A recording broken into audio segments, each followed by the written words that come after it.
So, we are going to the last session of this conference, the fourth session. I am CHARALAMPOS PENNAS, DPhil Oxford, Supervisor Cyril Mango, Emeritus Director of Byzantine Antiquities in the Ministry of Culture. We are trying to go on, and I hope to sail the boat in calm waters at the end of this symposium. First of this section, gentlemen, is Professor ATHANASIOS SEMOGLOU, l'Eloquence de la sagesse dans le programme iconographique de l'Exonarthex à Chora, the Eloquence of the Wisdom in the Exonarthex Program of Chora, η ευγλωτία της Sofias. Please, Professor, take the floor.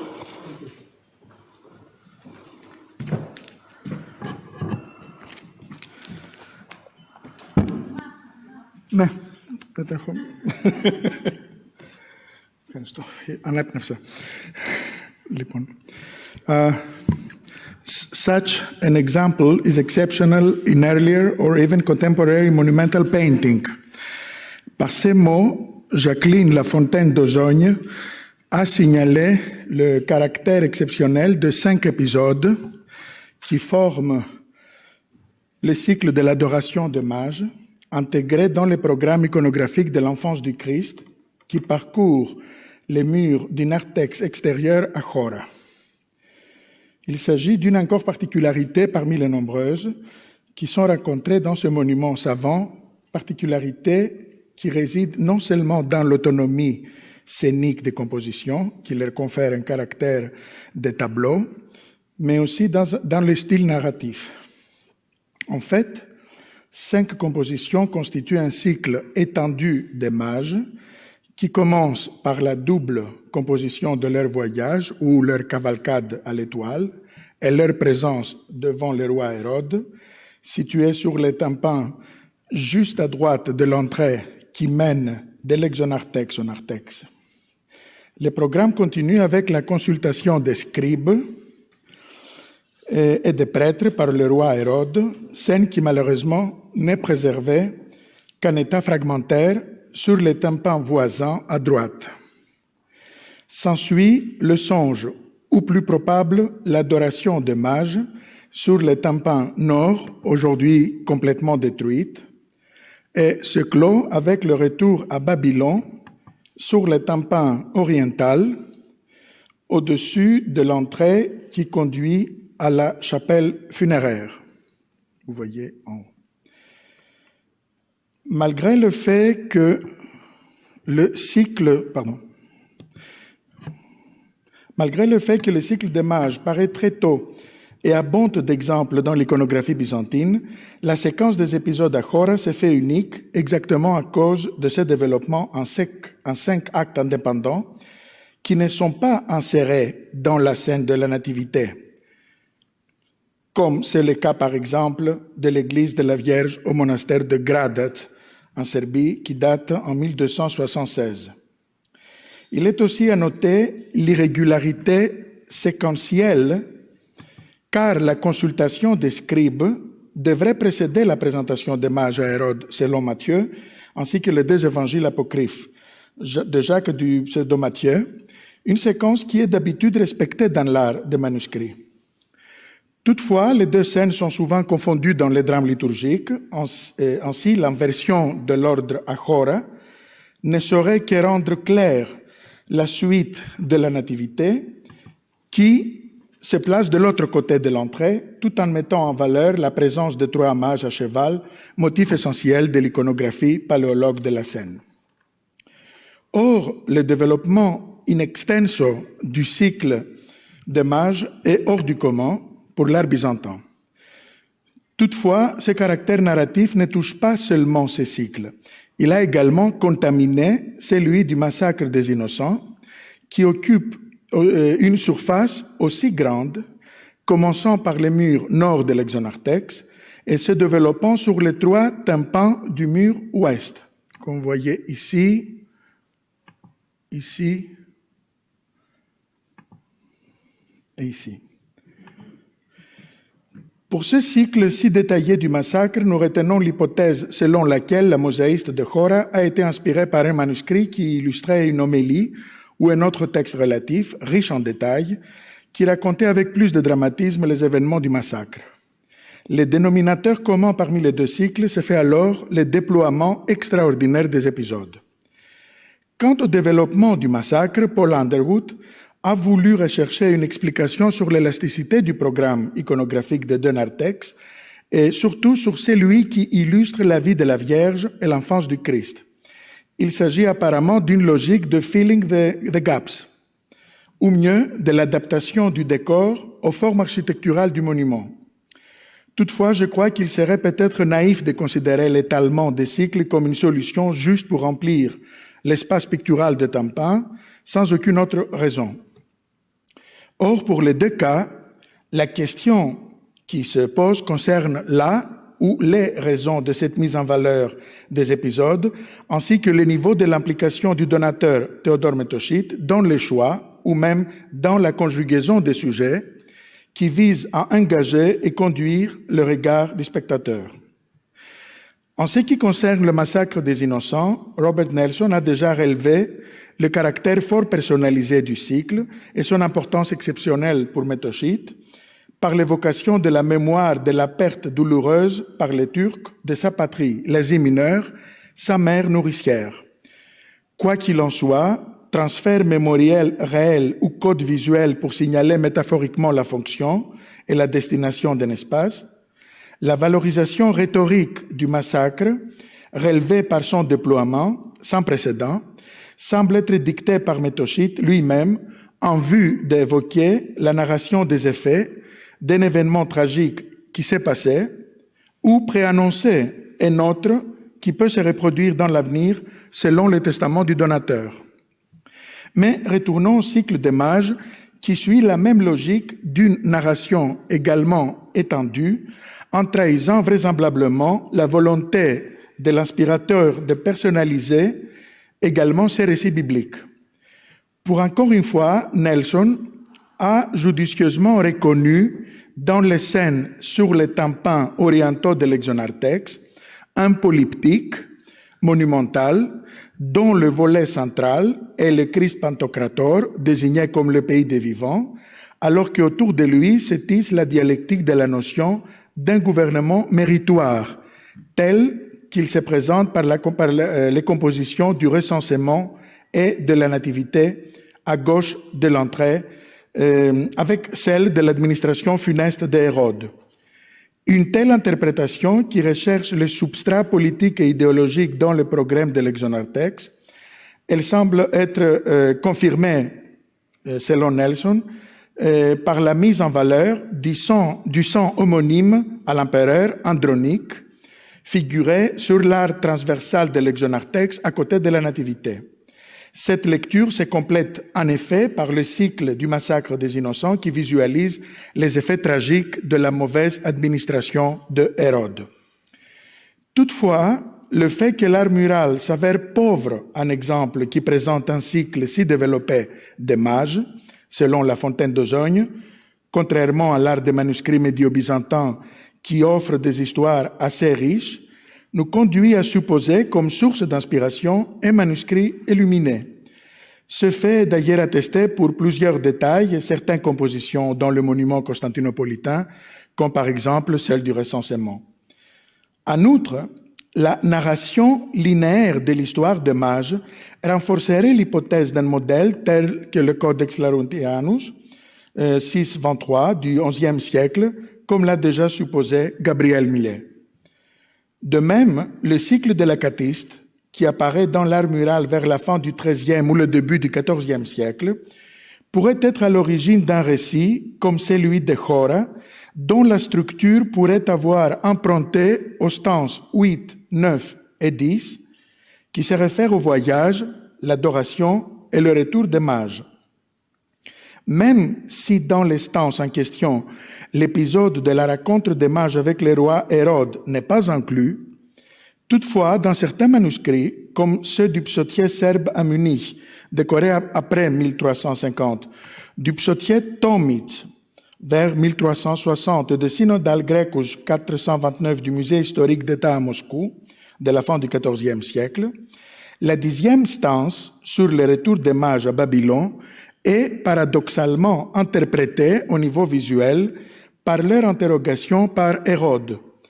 Erreur d'interprétation ou non, cette irrégularité montre les interpénétrations des épisodes de l'histoire des mages entre les cycles historiques de l'enfance du Christ et celui de l'Acatiste. Néanmoins, on doit observer que la séquence des épisodes en rapport avec leur emplacement dans l'espace est en état de nous amener à des remarques supplémentaires. On voit immédiatement la paire des deux premières compositions du voyage des mages de la présence d'Hérode sur les tympans qui succèdent à celle du recensement de la Sainte Famille et de la Nativité, de part et d'autre de l'entrée de l'Exonarthex. Un tel aménagement suit la narration mathéenne, mais en même temps relève les deux pôles opposés de l'administration, la bonne et la mauvaise. Les deux autres compositions du cycle ne partagent pas le même espace, placées... Ça ne marche pas. Δεν δουλεύει.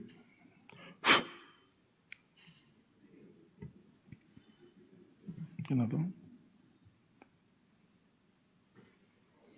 Θα το... Ούτε και από εδώ. Κόλλησε λίγο.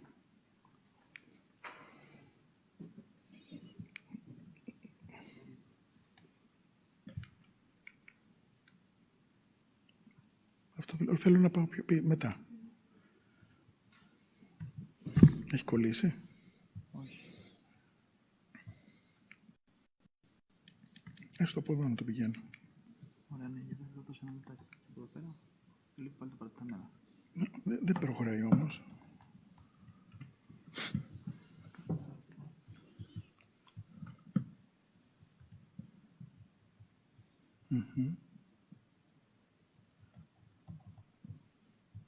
Έχει κολλήσει. Από πίσω, από εκεί.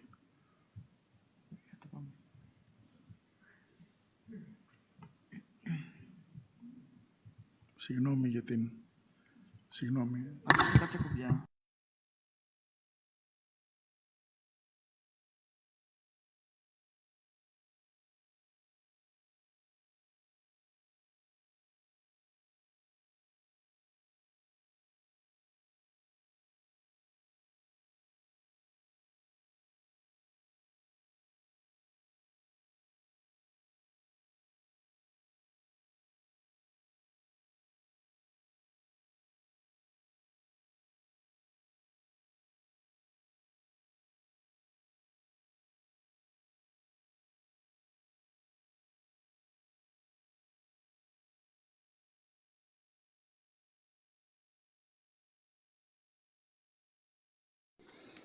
Ζητώ συγγνώμη. Γυρίζει τώρα. Ευχαριστώ. Απλά πηγαίνω. Ναι.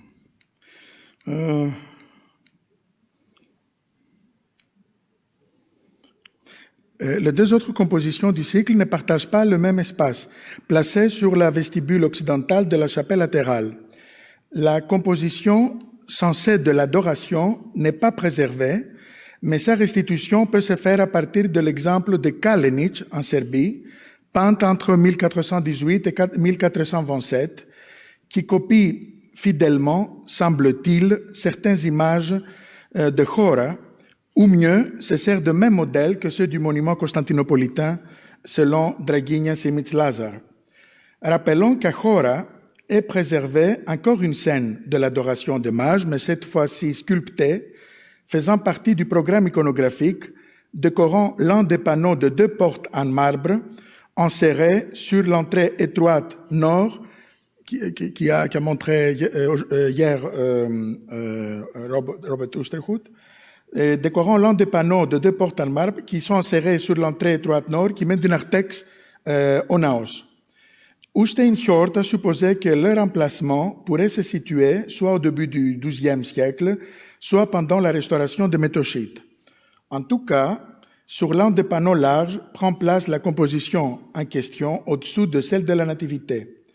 Aujourd'hui, l'état de préservation ne nous permet guère de procéder à des remarques solides sur l'iconographie sélectionnée. Mais Hjort, qui a étudié le décor sculptural et proposé une datation au VIe siècle, contrairement à la datation de Emerson Swift qui l'a daté du IXe, a supposé un schéma iconographique qui est précurseur, semble-t-il, de la formule médio-byzantine. Selon sa restitution, l'adoration sculptée combine le schéma paléochrétien de la Vierge frontale et hiératique sur le modèle de l'ivoire du British Museum avec le groupe de mages en procession du même côté de la Vierge, comme au monastère de Daphne. Si la restitution de Hjort est correcte, nous pourrions envisager une influence directe de l'exemple sculptural sur la scène détruite de Chora, restituée par son double à Hellenic. Revenons à notre remarque selon laquelle l'adoration et le retour des mages forment une autre paire iconographique qui se déplace au vestibule devant la chapelle, tout en rompant la suite spatiale du cycle de mages. La scène de l'adoration occuperait le tympan au-dessus de l'entrée latérale sud vers le narthex intérieur, alors que le retour des mages décore le tympan devant l'entrée de la chapelle. On se demande si ces images pourraient s'associer quant à leur contenu avec l'espace ou les espaces et leurs fonctions, comme d'ailleurs Robert Nelson vient de montrer. En d'autres termes, est-ce qu'elles pourraient être qualifiées comme des images de passage? L'adoration des mages est une des plus anciennes compositions de l'art chrétien et insérée très souvent dans celle de la Nativité, surtout pendant la période tardive. Indépendante, elle fera carrière dans l'hymne acatiste, illustrant la 9e stance, mais très tôt, dès l'Antiquité tardive, elle prendra place dans des objets ainsi que le décor mural de monuments. À cet égard, il est à signaler l'image en mosaïque qui décorait probablement la façade extérieure occidentale de l'église de Bethléem, œuvre de Hélène, qui n'a pas été vandalisée par les Perses durant la conquête de la ville en 612-629, à cause de costumes persanes des mages. Cette information rapportée par la lettre controversée iconodule de 2 patriarches à l'empereur Théophile est significative de la place de la scène en question, qui a très probablement fonctionné comme une image de marque du célèbre pèlerinage palestinien. Parallèlement, la place de l'adoration à Chora, en rapport avec l'accès latéral au narthex antérieur, soulève également des questions semblables. L'alignement de la porte sud de l'exonarthex avec celle qui mène au narthex intérieur ne saurait que valoriser cette composition, d'autant plus qu'elle fonctionnerait comme une image d'accueil pour celui qui entrerait dans le naos par cet accès latéral, femme ou non-femme. Une telle remarque doit également prendre en considération les théories qui parlent de la réalisation des processions qui venaient du côté nord de l'église, parcouraient l'exonarthex sud et entraient dans le narthex intérieur par cette porte. On a même le droit de se demander si la composition de l'offrande des mages, dans son contexte et sa dimension eschatologique, ne se conjugue pas avec the so-called daisies, avec les normes daisies qui, pourraient être daisies ou non, des anciens fondateurs, sur la partie sud du narthex intérieur, compartiment qui, à la suite de ses dimensions plus amples et des tympans assez profonds, présente des caractéristiques dénoratoires à des usages votifs et commémoratifs pour soulager les saluts des âmes des illustres donateurs défunts du monument, le Sebastocrator Isaac Comnène et la princesse Marie, selon un acte de respect, même s'il n'était pas enterré à Chora. D'ailleurs, ce ne saurait être que dans un tel lieu que Théodore Métochite, en contemplant l'image de la grande Daisies, entre guillemets, arriverait à surmonter ses propres angoisses et lutter contre ses peurs. C'est d'ailleurs dans cette perspective que Rosita Schroeder a proposé une lecture analogue, aussi bien de Chalkitis que du programme iconographique de guérison, en rapport avec l'usage privé et le caractère pénitentiel de l'espace en question. En outre, la scène se trouverait en accord parfait avec le programme de miracles qui se sépare nettement de celui de l'enfance de la Vierge dans la partie voisine au nord du narthex antérieur. Dans ce cas, l'adoration et l'offrande des mages, selon Hellenic ici, auraient bien à Chora le caractère d'une annotation morale de l'obligation envers les malades, les faibles et les pauvres, en guise d'interprétation visuelle de la 7e homélie de Saint Jean le Chrysostome sur l'évangile de Matthieu et précisément sur l'épisode de l'adoration des mages. Dans son homélie, Saint Jean demande les hommes qui veulent adorer l'enfant de se décharger de tout ce qui les encombre. S'ils sont riches, de déposer l'or à ses pieds. Chrysostome se demande aussi comment c'est possible de refuser de visiter un malade ou un prisonnier quand ces étrangères, les mages, sont venus de si loin pour contempler ce nouveau-né. Et il continue en posant la question, ces mages ont offert leur trésor et toi, tu n'as même pas un morceau de pain à lui donner. Pour aboutir à son aporie rhétorique, quand les mages ont vu l'étoile, leur cœur a été rempli de joie. Tu vois le Christ dans le pauvre, manquant de tout, et tu passes outre, tu n'es pas ému. La guérison et le soulagement des malades, ainsi que la distribution de la nourriture aux pauvres, étaient d'ailleurs certaines des fonctions assumées par Chora, qui était pourvue d'un hôpital, peut-être sur le modèle du monastère de Pantocrator à Constantinople. Les sujets rares maintenant du retour des mages à cheval clôt le cycle de la même manière qu'il s'ouvre. Leur chevauchée d'une vigueur et d'un mouvement extraordinaire d'après les restes du jeune mage, le seul conservé, se fait le point commun parmi les deux compositions. La restitution entière de la scène peut se faire pour encore une fois grâce à Hellenic. Le jeune mage répète son geste dans les deux scènes tout en dirigeant son doigt en haut vers le ciel.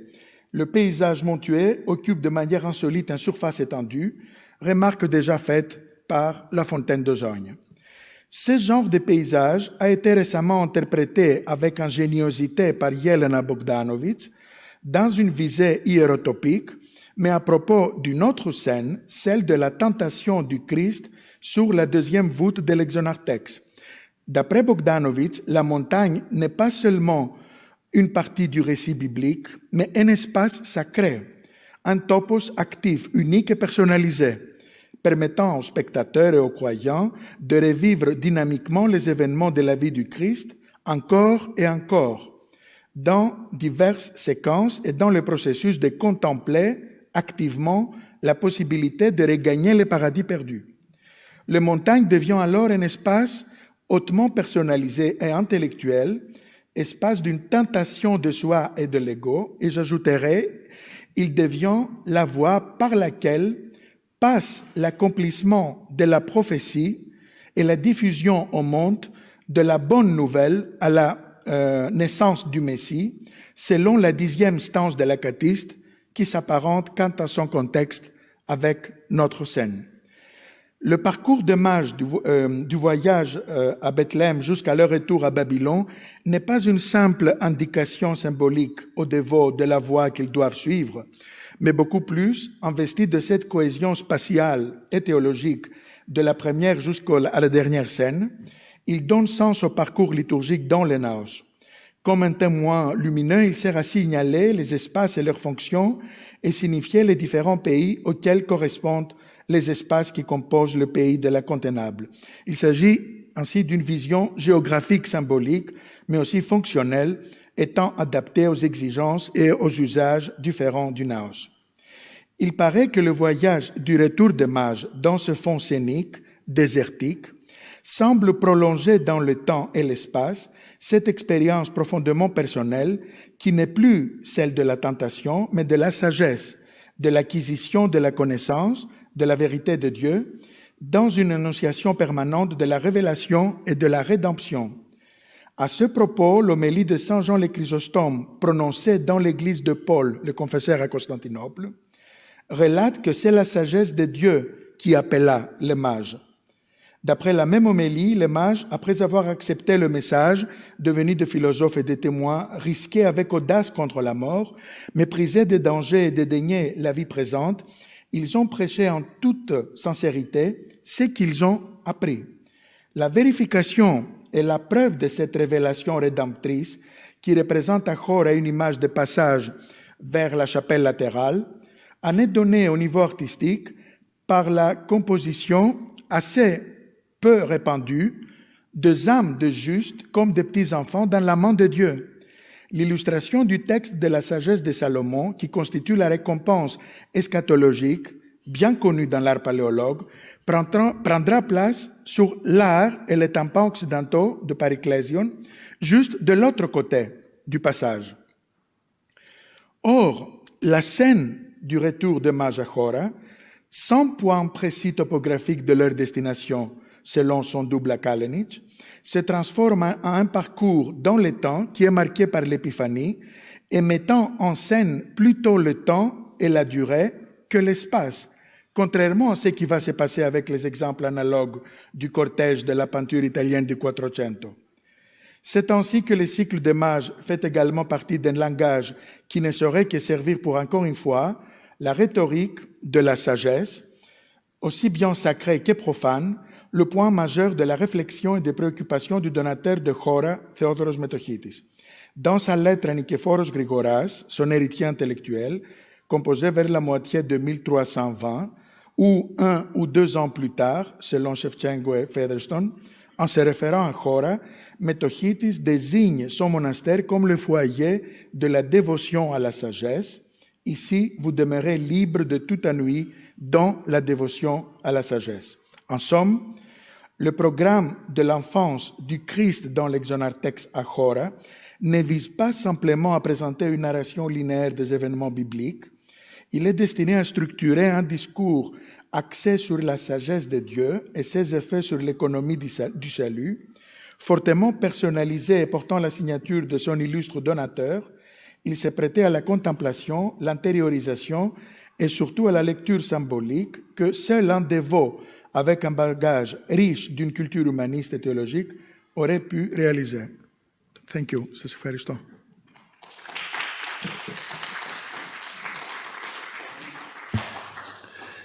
Thank you. Merci bien, professeur ATHANASIOS SEMOGLOU.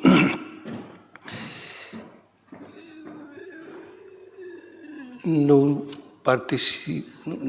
avons une participation dans cette eloquence de sagesse, in a way. And we are going on to Professor Maria Vassilaki. Maria Vassilaki is Emeritus Professor of Medieval Art and Archaeology in the University of Thessaly, and is very well known by the exhibitions like under the auspices of the BACCI Museum, like Mother of God in Athens, and in cooperation with Professor Robin Cormack, Byzantium 330-1453, in London, in Royal Academy of Athens. Please take the floor, Maria. Thank you, Charalambe, very much for such an introduction. So I'm very glad to be here, and I want to thank the organizers for having invited me. So the title of my paper is The Impact of the Art of the Chora Monastery on Late Byzantine Icon Painting. Put it there, my mask. And though the title of my paper, tell me if you can hear me, though the title of my paper promises to look at the impact of the art of the Chora on late Byzantine icon painting, I'm going to start with an illuminated manuscript, as I think it plays an essential role in this discussion. Yes. It's Codex W335, which once belonged to the Leo Olszki collection in Florence and is now preserved in the Walters Art Museum in Baltimore. It contains the commentary on the Apocalypse of St. John the Evangelist, a text written in 1393 by Federico de Renoldo, better known as Federico da Venezia. A colophon on folio 189 recto says, in translation, that this manuscript was copied in Candia, modern Heraklion, the capital city of Venetian Crete, and was completed on the 10th of October 1415. The manuscript contains 2 miniatures and 28 initials. The first of the 2 miniatures, does it? Yes, it works. The first of the 2 miniatures on folio 2 verso shows the vision of the Apocalypse, and the second one on your right, on folio 3 recto, depicts St. John dictating the text of his Gospel to his disciple Prochoros. Both St. John and Prochoros are shown seated at the opening of a cave.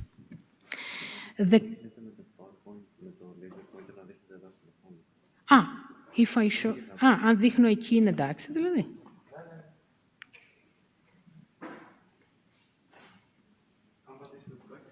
Το πατάω, αλλά δεν κάνει τίποτα εκεί.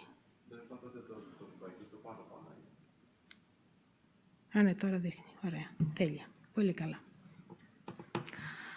The character of the manuscript's miniatures is entirely consistent with that of the artistic production in Venetian Crete. I look first at the miniature with the vision of the Apocalypse. I won't comment, however, on its Western iconographic features, such as St. John's vision of God with the 7 candlesticks and the walled monastery of... Sometimes it works, sometimes it does not, never mind. And the walled monastery of St. John the Theologian on the island of Patmos on the left, no matter how important these features are for this composition. I'll focus instead on the figure of the dreaming St. John, as I want to compare it with that of the dreaming Joseph in 2 scenes from the infancy of Christ in the mosaic decoration of the outer narthex in the Chora Catholicon. The first representation of the dreaming Joseph belongs to the opening scene of the cycle of the infancy of Christ, which precedes the journey to Bethlehem. John lies asleep on his pallet with his head resting on his right hand. His imation is drawn around him in sharp folds.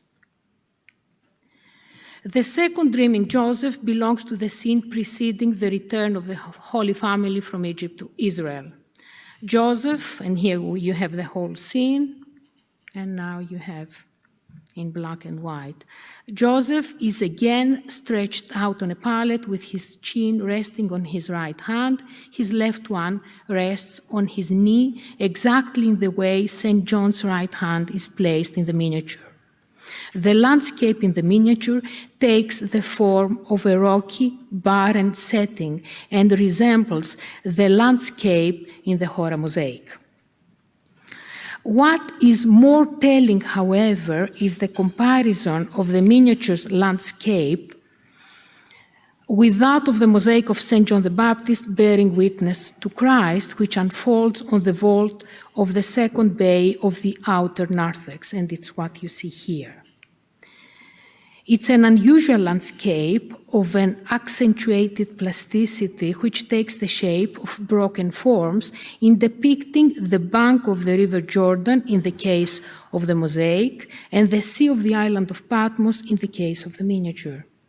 The jagged edge of the bank of the River Jordan in the mosaic is repeated in the notched seashore in the miniature, while the rendering of the fluctuating water is almost identical in both scenes. I'll remain in the Chora Monastery's landscape and will focus on one more of its special characteristics, that of rounded mountains, hills, or caves, which are... Thank you. Let's do it this way. So I repeat the whole sentence. I'll remain in the Chora Monastery. Can you hear me? I'll remain in the Chora Monastery's landscape and will focus on one more of its special characteristics, that of rounded mountains, hills, or caves, which are topped with outcrops of sharp, flinty rocks. This element will be employed by the painter of the miniature with St. John and Prochoros on folio 3 recto of the Walters manuscript for the rendering of the cave, at the opening of which St. John is seated dictating his gospel to Prochoros, and I'm obviously talking about this kind, which, oops, I have to go back now. Do I go back from here? No. Yes, I do. And it's what you see here.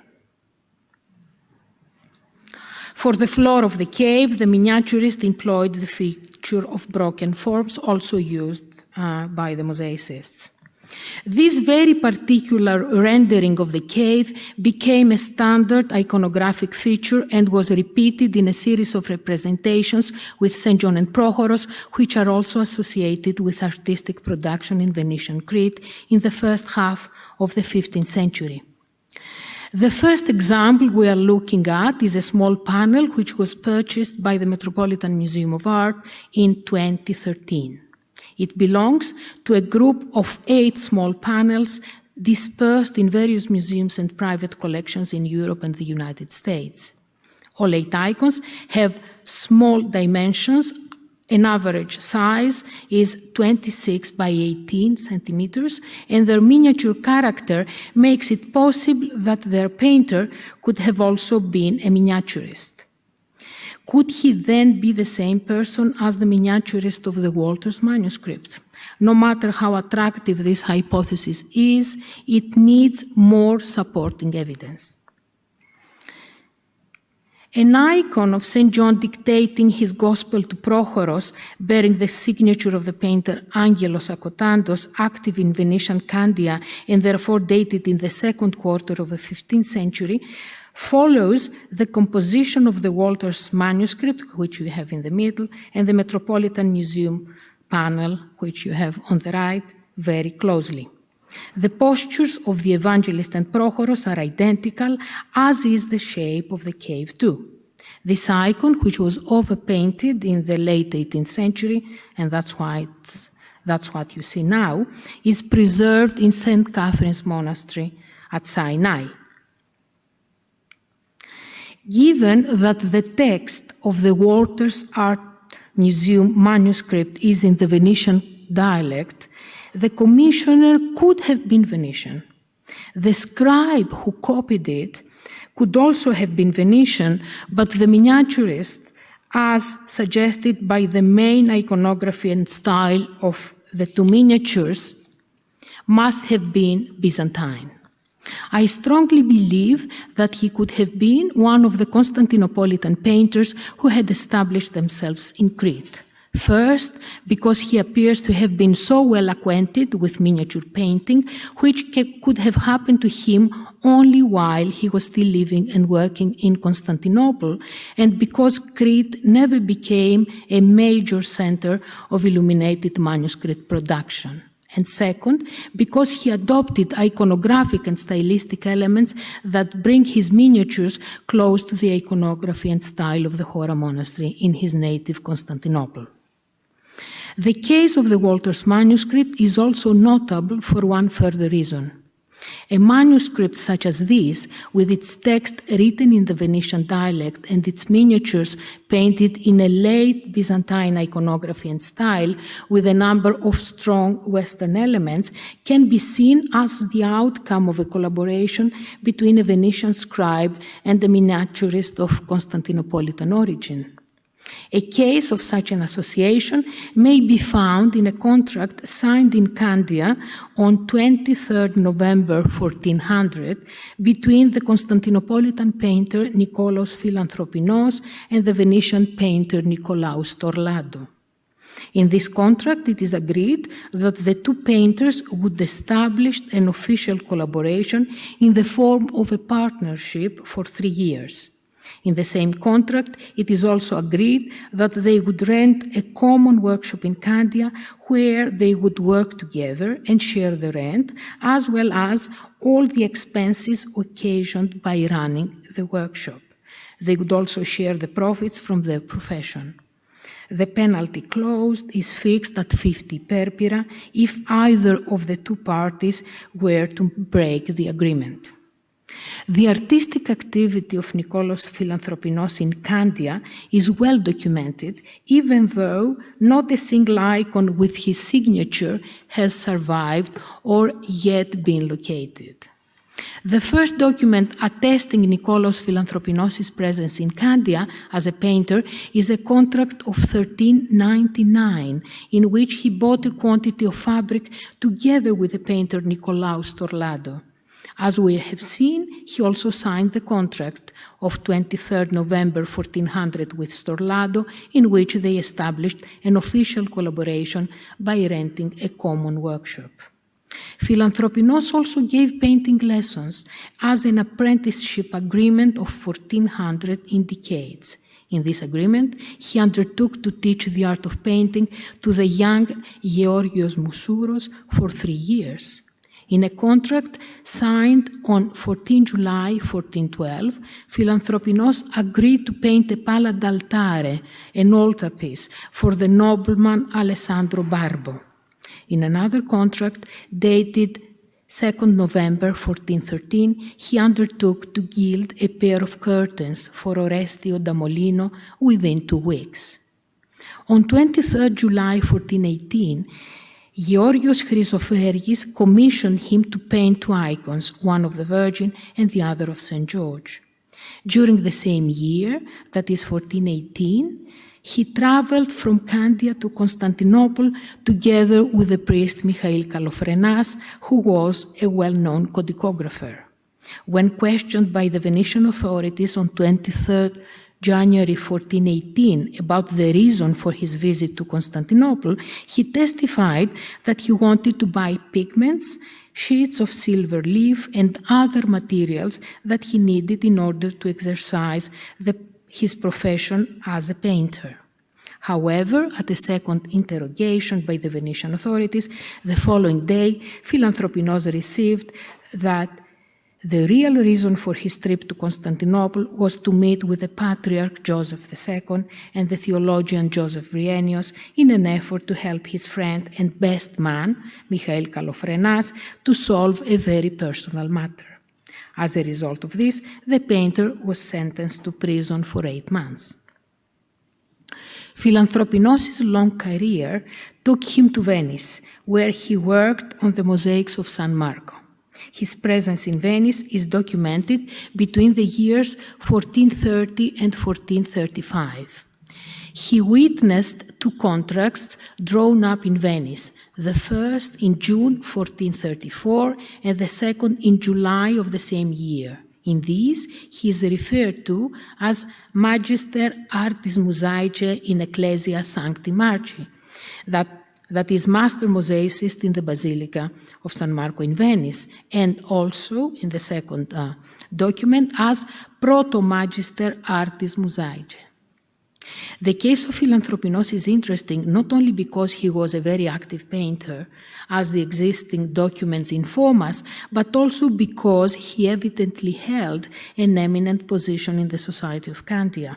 Of course, this may have had less to do with his profession and more to do with the fact that he was of Constantinopolitan descent. And indeed, he was a descendant of the illustrious Philanthropinos family, as well as a nephew of the Patriarch of Constantinople, Joseph II.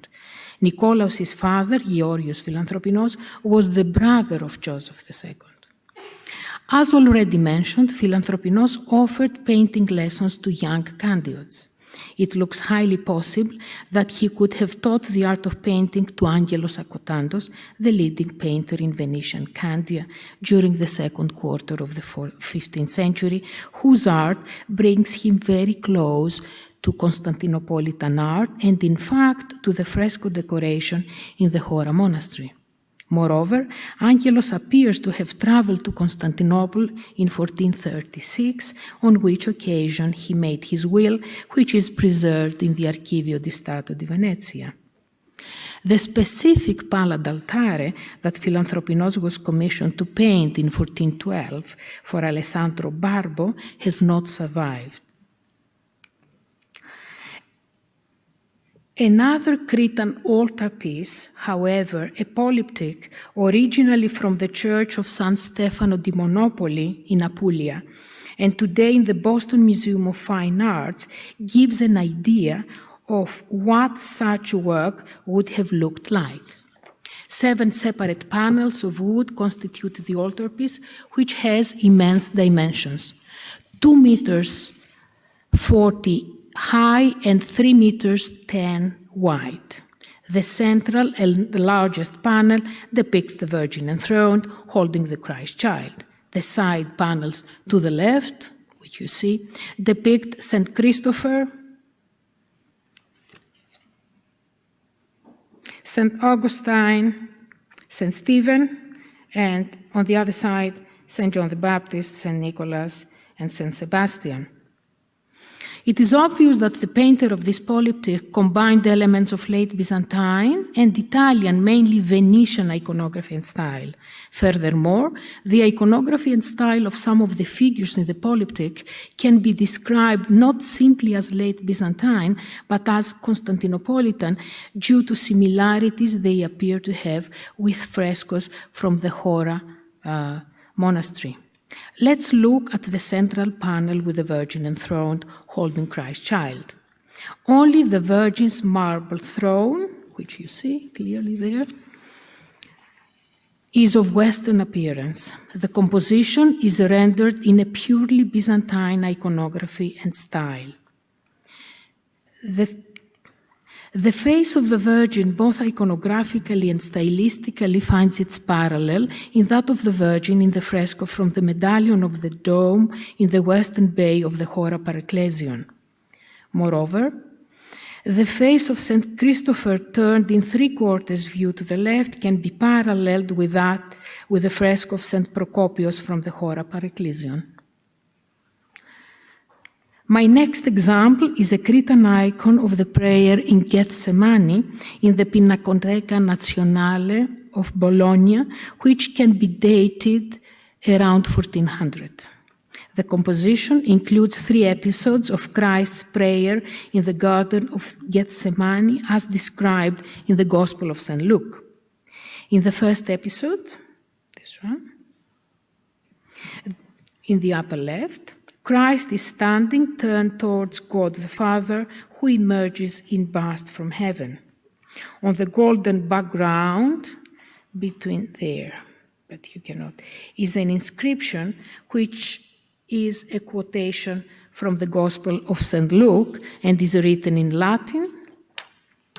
Pater si vis transfer calicem istum a me, verum tamen non mea voluntas sed tua fiat.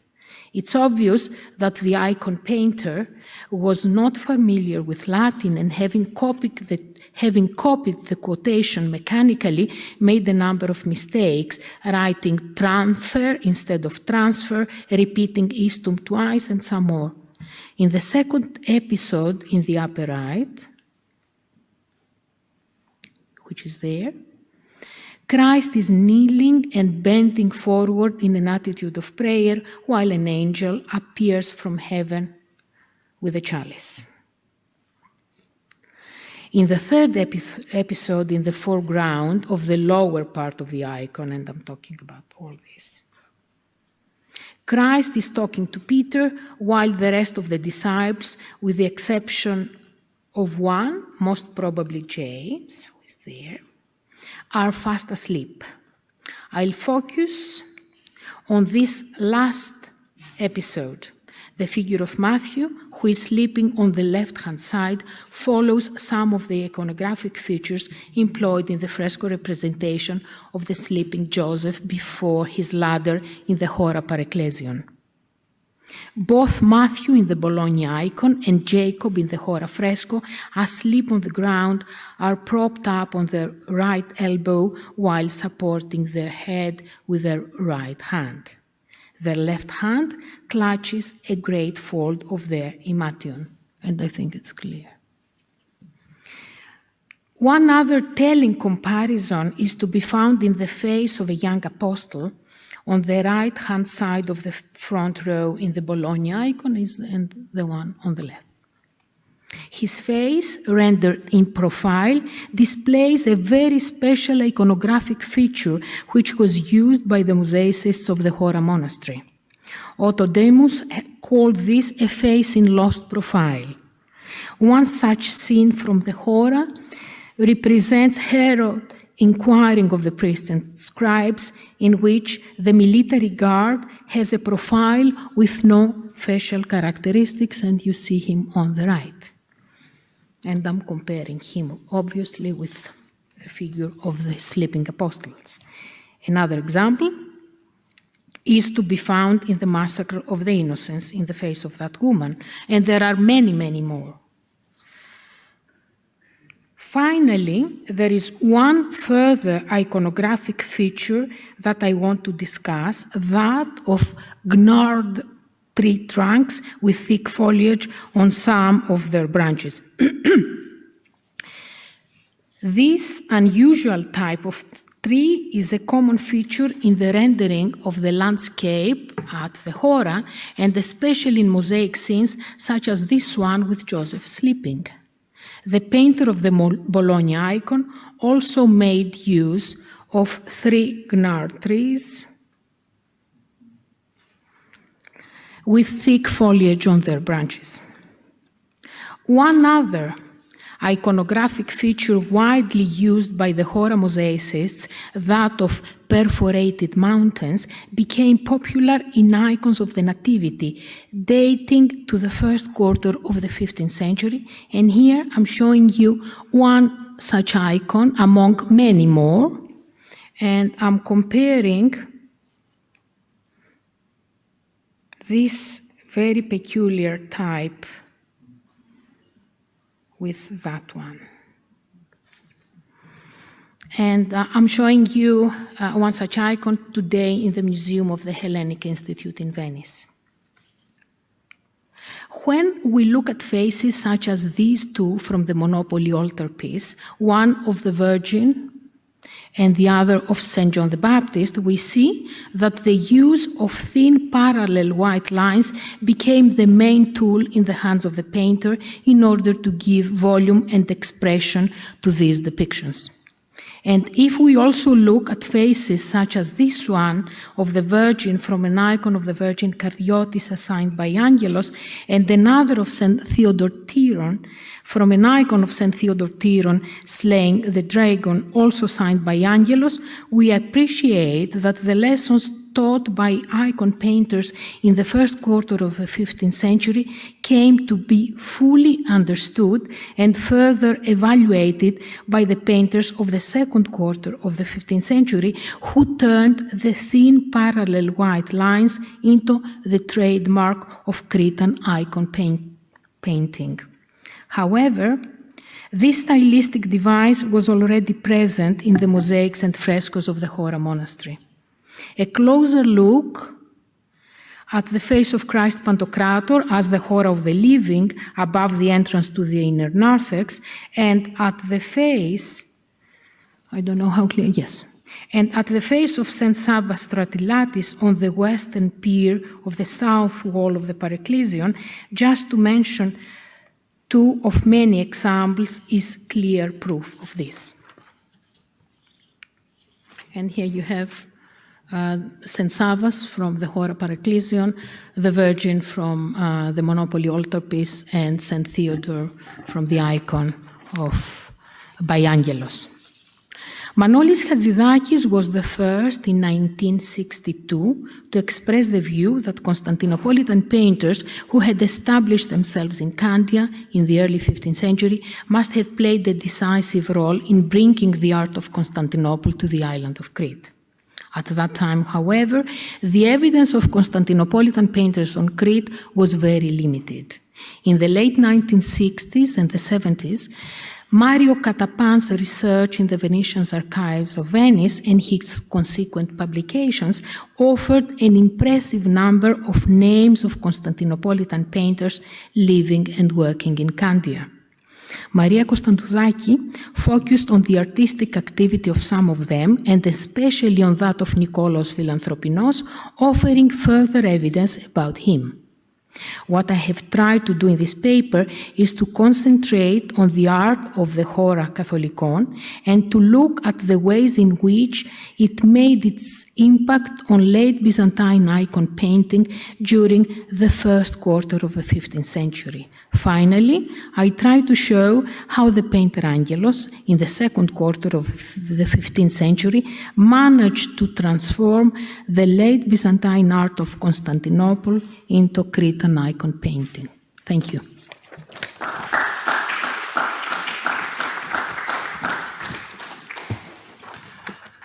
Thank you very much, Professor Vassilaki, for those implications of the art of the Chora Monastery on late Byzantine icon painting. We hope to continue in the discussion. And now, DIMITRA KOTOULA, which is a curator of Antiquities in the Ministry of Culture. And after her degree in Ioannina University, she got grants to study in Courtauld Institute in London University, in Dumbarton Oaks, Princeton,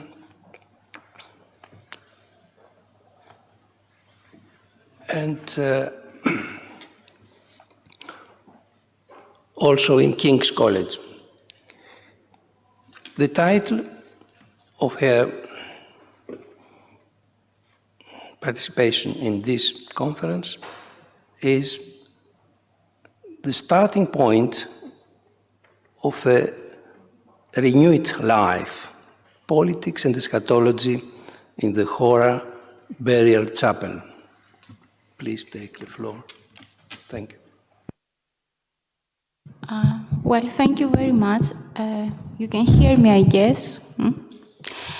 So I'm very grateful to the organizers of this symposium, especially Professor Semoglou, for inviting me to participate. It's a huge honor, so very many thanks again. I'm going to talk to you about politics and eschatology in the Chora Burial Chapel, and I will begin with the words of the founder of the chapel describing his motives behind the refoundation of the Chora. Now, the burial chapel, the fresco program of the burial chapel of the Chora has been analyzed and discussed as unusually reflective of direct or more subtle eschatological concepts blended with broader theological and liturgical significances in relation to the personality of the founder. Under this slide, the iconography of the chapel has more or less directly been linked to the times and policy of the Emperor Andronikos II. Actually, I think it was Professor Nelson who was the first one to adopt this approach by arguing that the taxation seen in the narthex mosaic cycle alludes to then imperial taxation policy. Now, the purpose of my presentation is to develop further on the associations of the fresco cycle in the Chora Chapel to the socio-political circumstances of the 14th century and the personality of Metochitis. Besides images, I will also turn my attention to inscriptions. I believe that texts seem to have been predominant in the planning of the chapel's decoration. I'm just showing you here an example. The inscriptions are pretty lengthy. And I think that in the interaction between architecture, images, and texts is actually what produces meaning in the Chora Chapel. So I'll begin with the eastern part of the chapel, with references also to some images from the western part, the western bay. The political role of Byzantine eschatology has been established in the 4th century already, and especially after the 7th. During the last centuries of the empire, and in particular during the 14th century, eschatology was connected to the newly formed political realities, mainly the need for a strong again empire, with the emperor restored to his exalted position. The eastern bay of the Chora Chapel, with the Anastasis and the two healing miracles of Christ, as well as, of course, the majestic Last Judgment, constitute two of the most powerful eschatological images in the Chora par ecclesion. These have been interpreted at a quite recently article in 2009 by Galina Tirnanits as pointing also towards the political circumstances of the era. To offer just one example, Patriarch Athanasios I, chosen by Andronikos II to serve as the Patriarch of Constantinople, he urges the emperor in his correspondence to him to arise, come forth, in order to exercise his power on earth like Christ.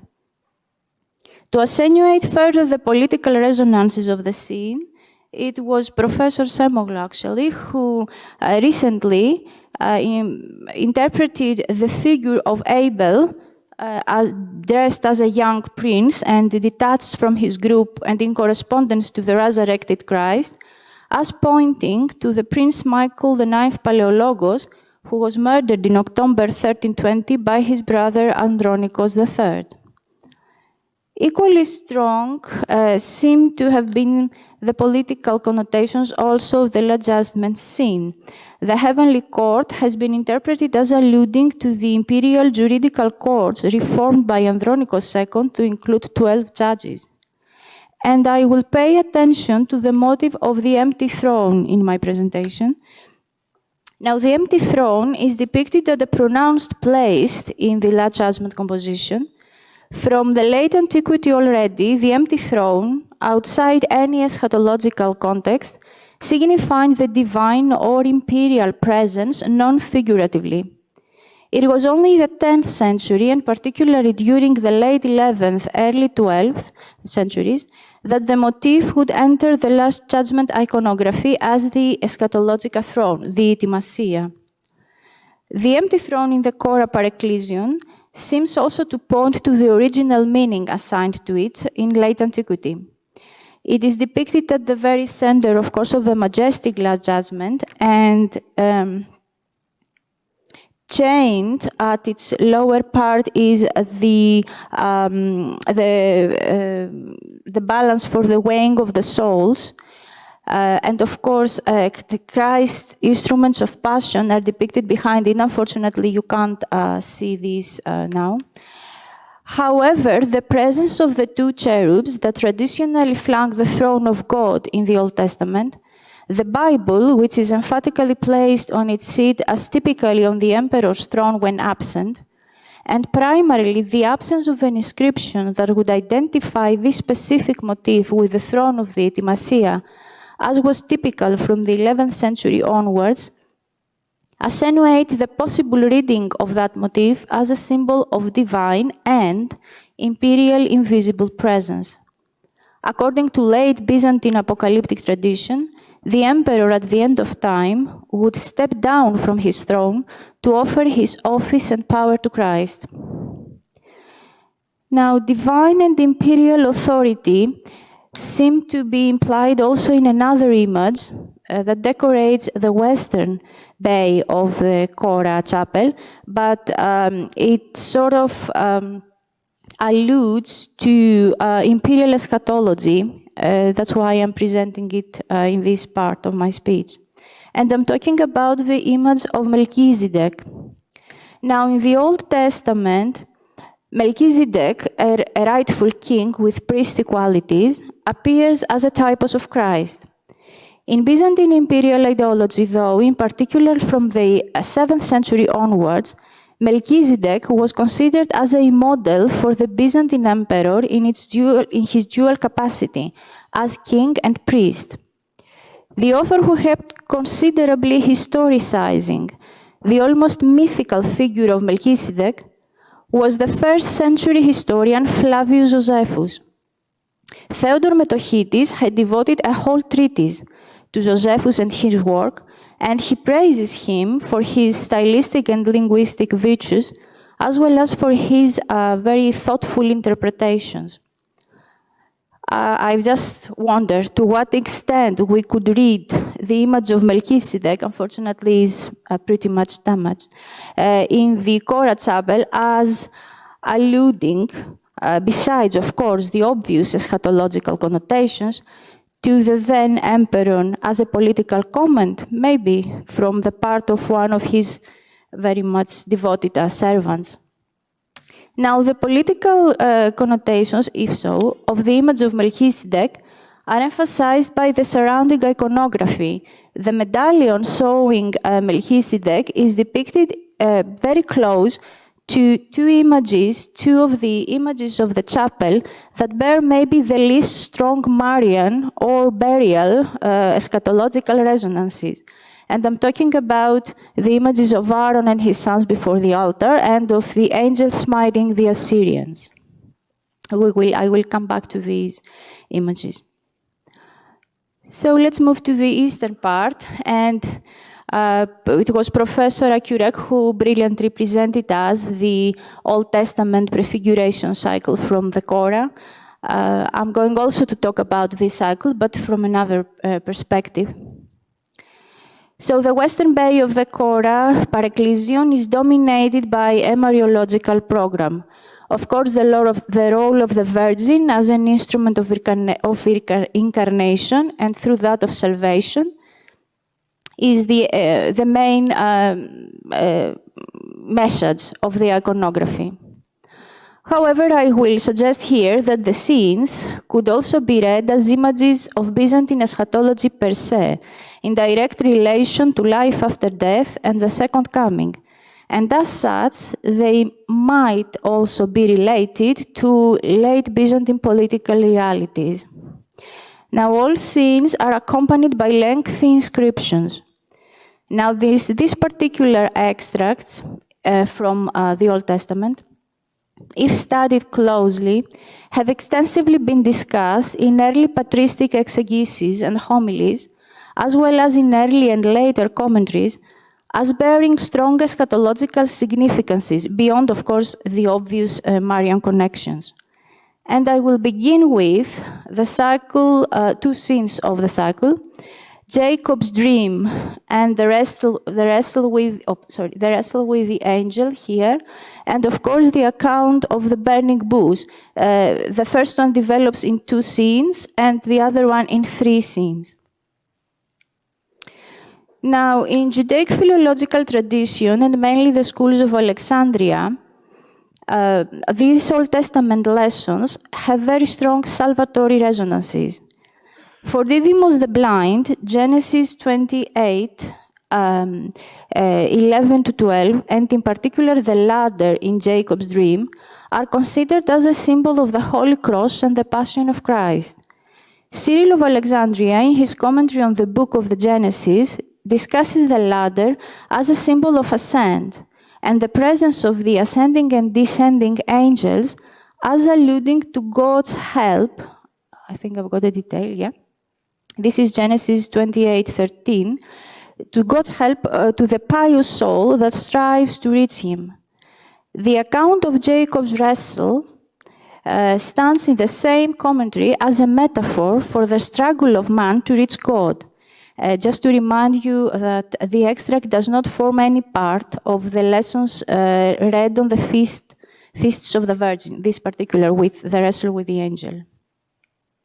Now, Exodus 3:1-6, the account of the burning bush, while traditionally regarded as a Marian typos signifying Christ's immaculate birth, in early exegesis has also been analyzed and discussed as a metaphor for the union of the purified soul with God. So the fire that burns the bush without consuming it alludes to the philanthropy of the Creator who visits the human nature without destroying the mortal essence of the man. While the untying, the unfastening of Moses' sandals symbolizes the struggle of the human soul to free itself from more earthly worries in order to encounter God. The cycle of the Exodus in the Chora Chapel ends with the image of Moses hiding his face in front of God's revelation. Of course, the burning bush, the image of the Virgin is depicted in the burning bush, but this could be regarded also broadly as a theophanic scene.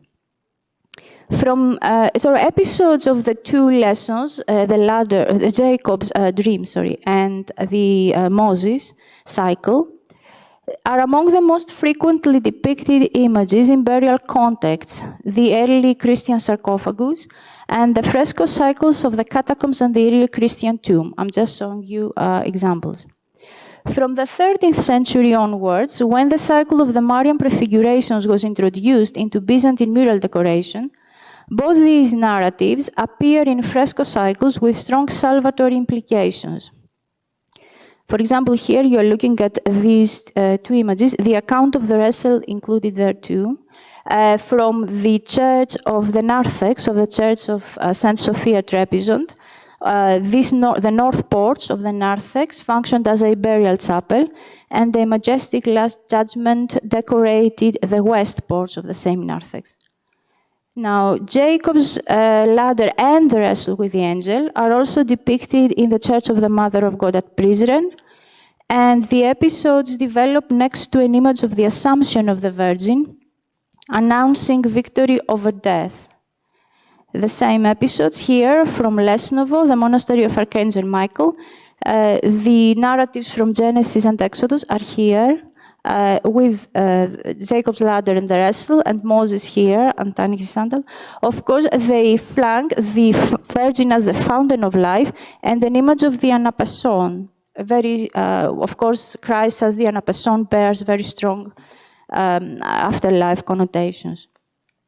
And finally, in the narthex, in the Church of the Perivleptos, Ohrid, the Old Testament narratives are represented next to the scene, a very strange scene, I think.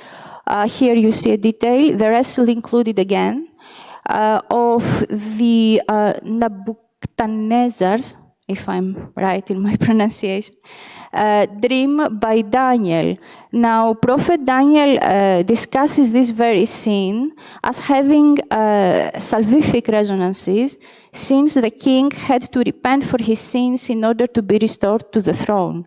An extended version of the burning bush, the episode of the burning books and the unfastening of Moses' sandals, unfortunately I haven't got a slide, decorates the west wall in this part of the narthex, and a majestic image of a winged Christ announcing salvation decorates the central dome.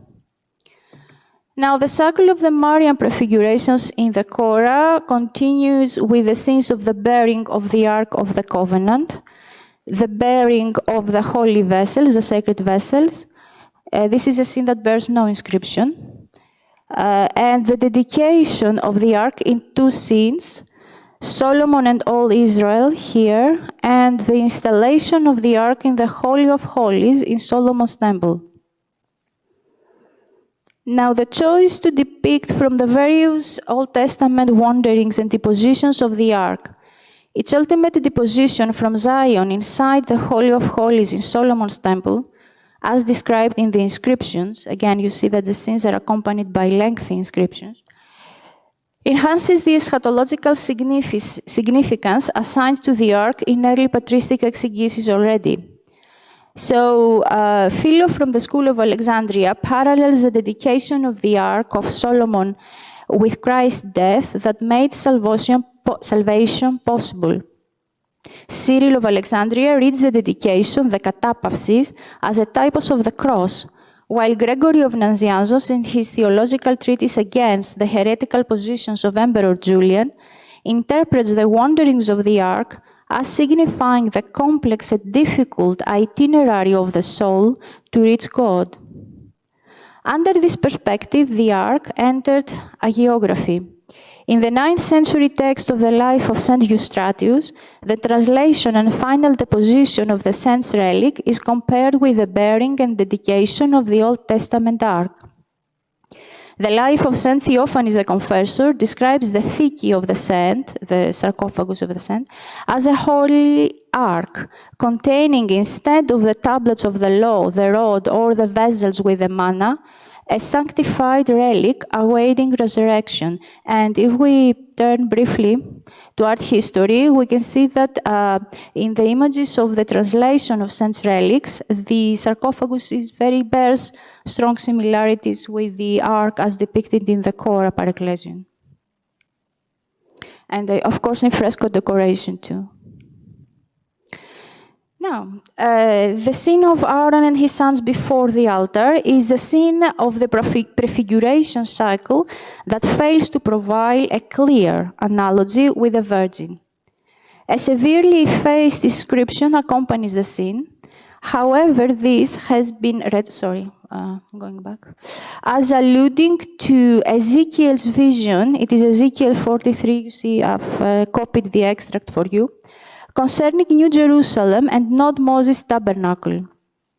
In early patristic exegesis, as well as in the theological works of later authors, such as John Kantακουζηνός and Philotheos Kokkinos, the veneration of God in the Temple of Zion alludes to the honor that will be paid to him at the end of time, and the burnt offerings, holokautomata, are interpreted as a typos of the purified soul that will be offered to the sacrificed Christ in hope of redemption. John Kantακουζηνός, in particular, in his 8th theological oration, draws direct links between Solomon's temple and the verse from the Book of Wisdom, attributed to Solomon, of course, that refers to the soul of the righteous in the hand of God. Just to remind you that this very verse in the Chora Chapel, depicted here, unfortunately, in a very bad state, is depicted very close to the scene, of course, of Aaron and his son before the altar. They're almost one next to the other.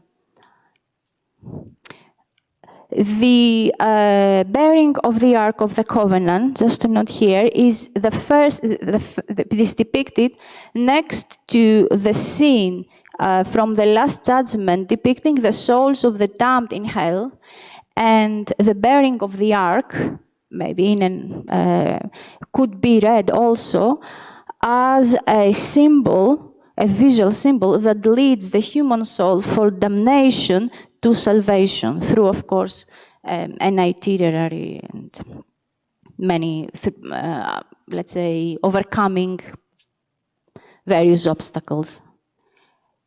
Now, the closed door, the last remaining of the prefigurations of the Virgin in the fresco program of the Chora, is depicted as part of the scene of the angels smiting the Assyrians. Now, the inclusion in this episode of Prophet Isaiah and not Ezekiel, who is a prophet mainly to be connected to the prefiguration of the closed gate in Byzantine art, the absence of an inscription, in sharp contrast, of course, to the rest of the compositions of the prefiguration cycle, and the emphasis given in the iconography to the depiction of Archangel Michael. Michael is traditionally related in Byzantium to death, and was one of the favorites of Metochitis. So all these connect the scene closely to death and the depart of the soul in the afterlife. So the scene could also be read as an eschatological image rather than as a mere narrative scene, including a Marian typos. As Dernessessian already noticed, the only other example in which Isaiah appears in the episode of the slaughter of the Assyrians instead of Ezekiel is to be found in the illustration of Isaiah 34:1-5, and here is the extract, in Latin manuscript illumination.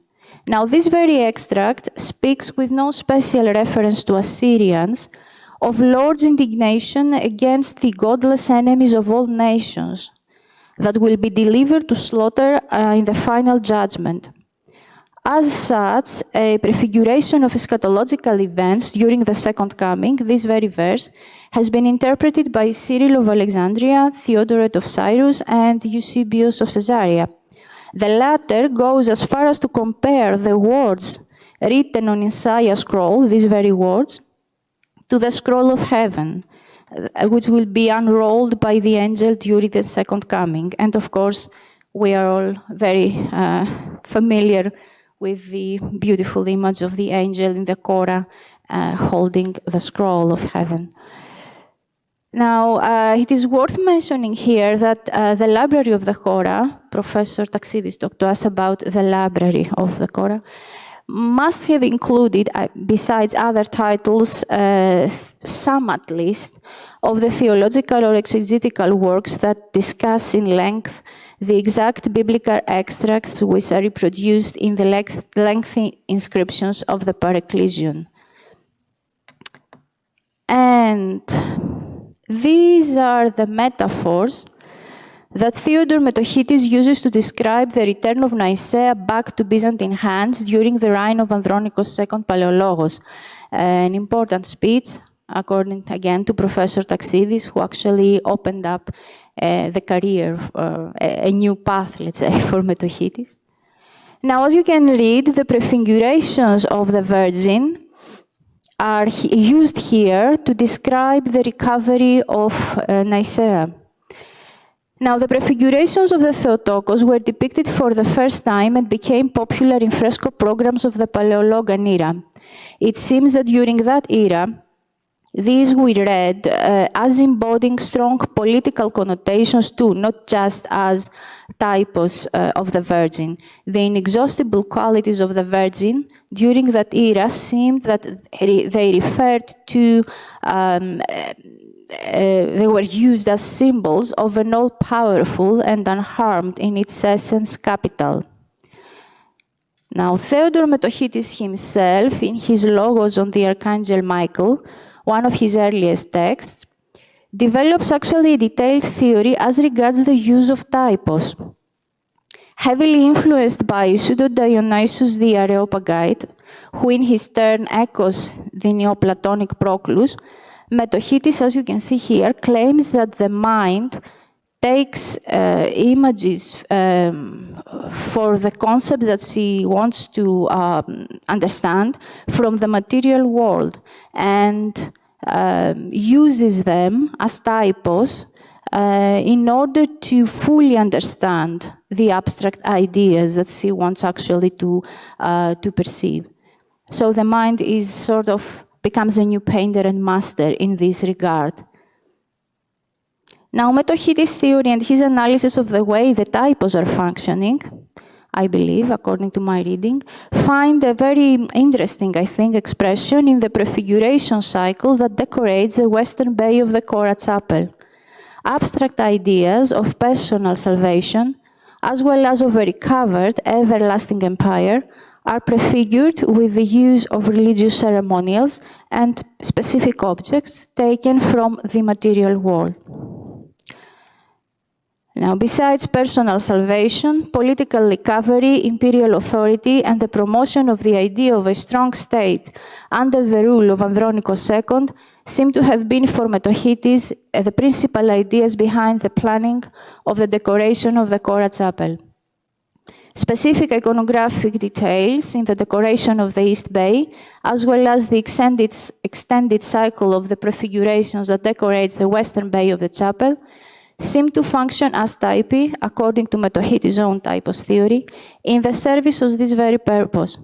Under this slide, eschatological concepts appear in the burial chapel of the Chora, closely related to politics, and Andronikos' second struggle to reinforce his imperial authority, as well as, of course, the much-nourished hope during the era for the restoration of a dying empire to its old glory. Thank you very much for your patience.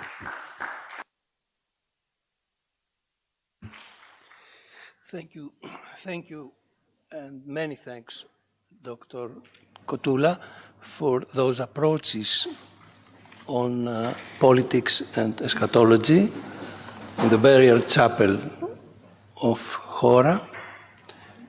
And we wish you good luck.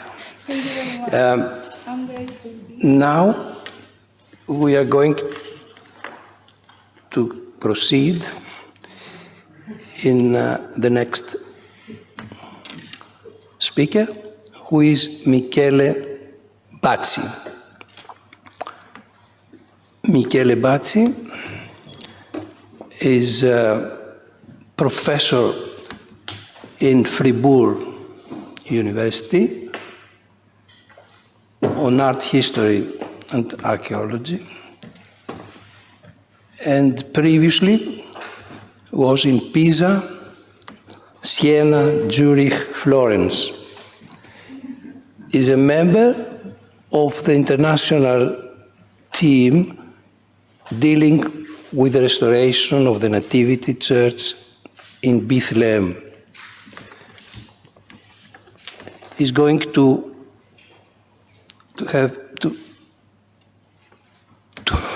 we are going to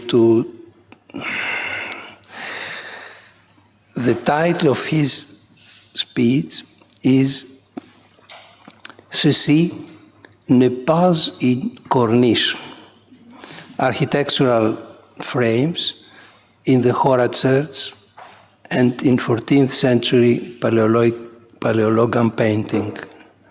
Please take the floor. Thank you so much. I still hardly believe to be here in presence, so I'm doubly grateful to the organizers for their invitation, but also for allowing me to feel again the pleasure of being in Athens, one of the few places in the world where I really feel at home. Okay, so since the times of their rediscovery, scholars have described a special approach to the rendering of space as one of the most distinctive features of the Chora mosaics and mural paintings. The architectural sceneries of the narrative images consist of imaginative structures that are meant to emphasize the gestures and movements of single figures or groups.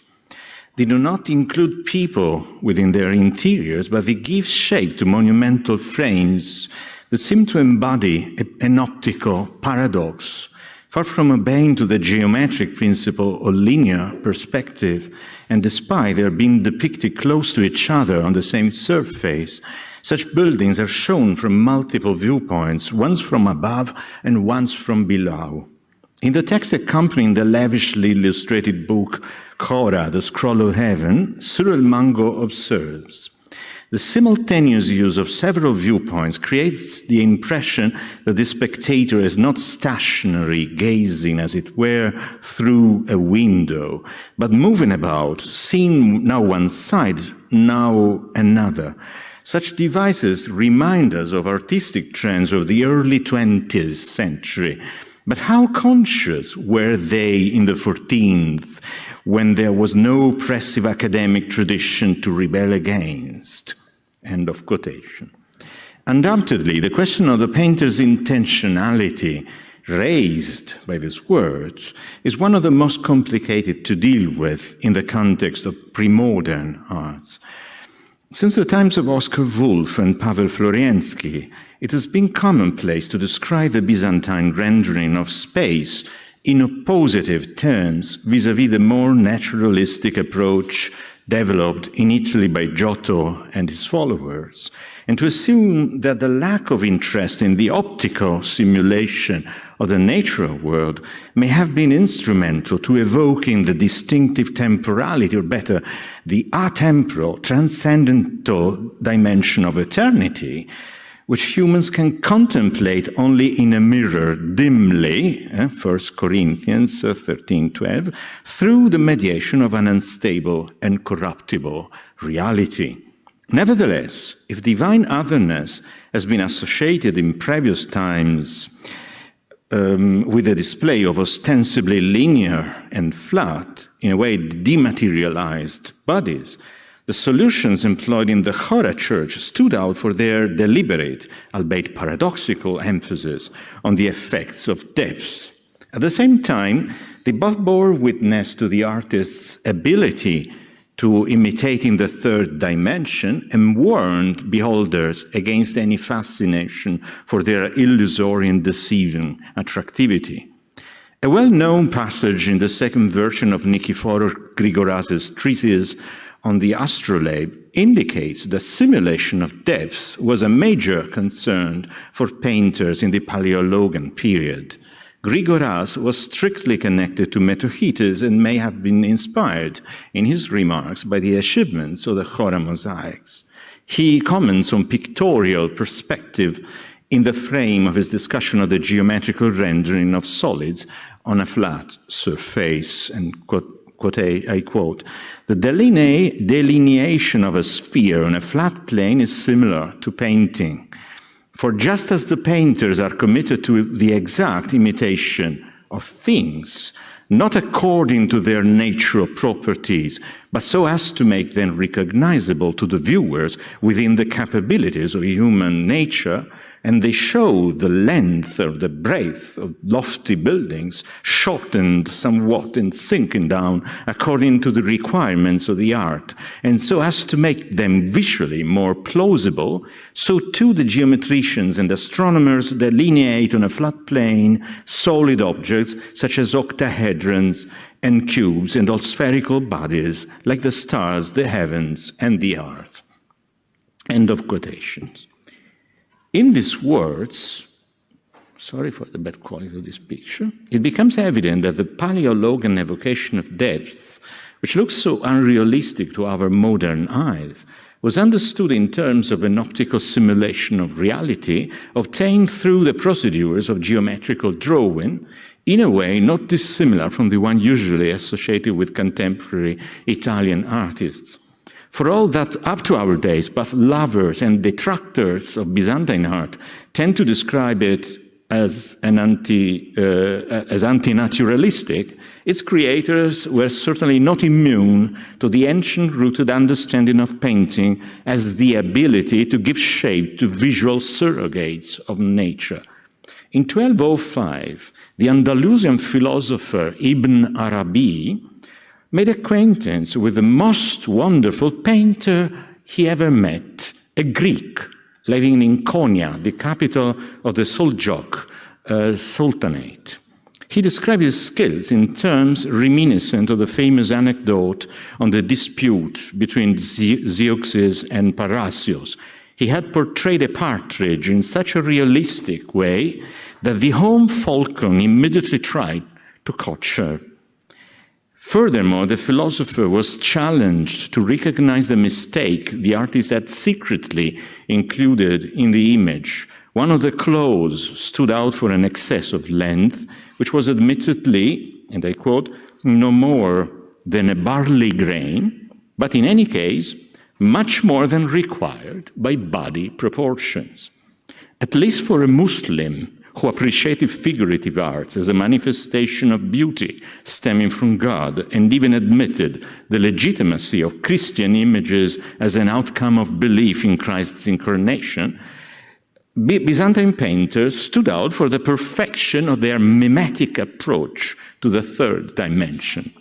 As a matter of fact, artists on both sides of the Mediterranean shared a similar fascination for the simulation of depth, even if this led to rather different outcomes, which were largely depending on distinct sensibilities as to whether religious images had to either evoke the otherworldly transcendence of the holy ones or spark a sentimental empathy with them.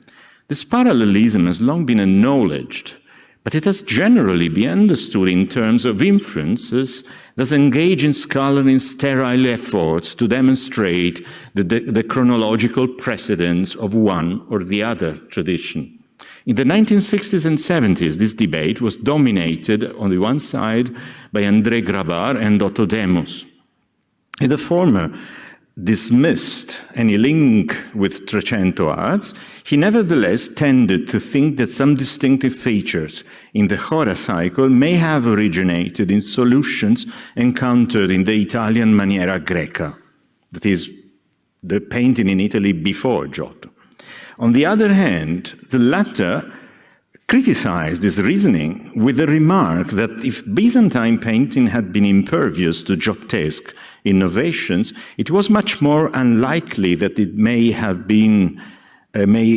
appropriated features from earlier Italian arts.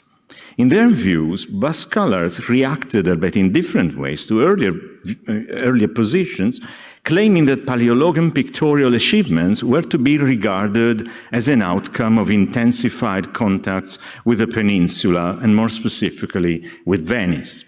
The conceptual conundrum emerging out of these interpretations was strictly connected to the biased view of 14th century painting in the lagoon as hybrid and eccentric vis-à-vis the common narrative of Italian arts as a triumphal march toward the optical simulation of nature.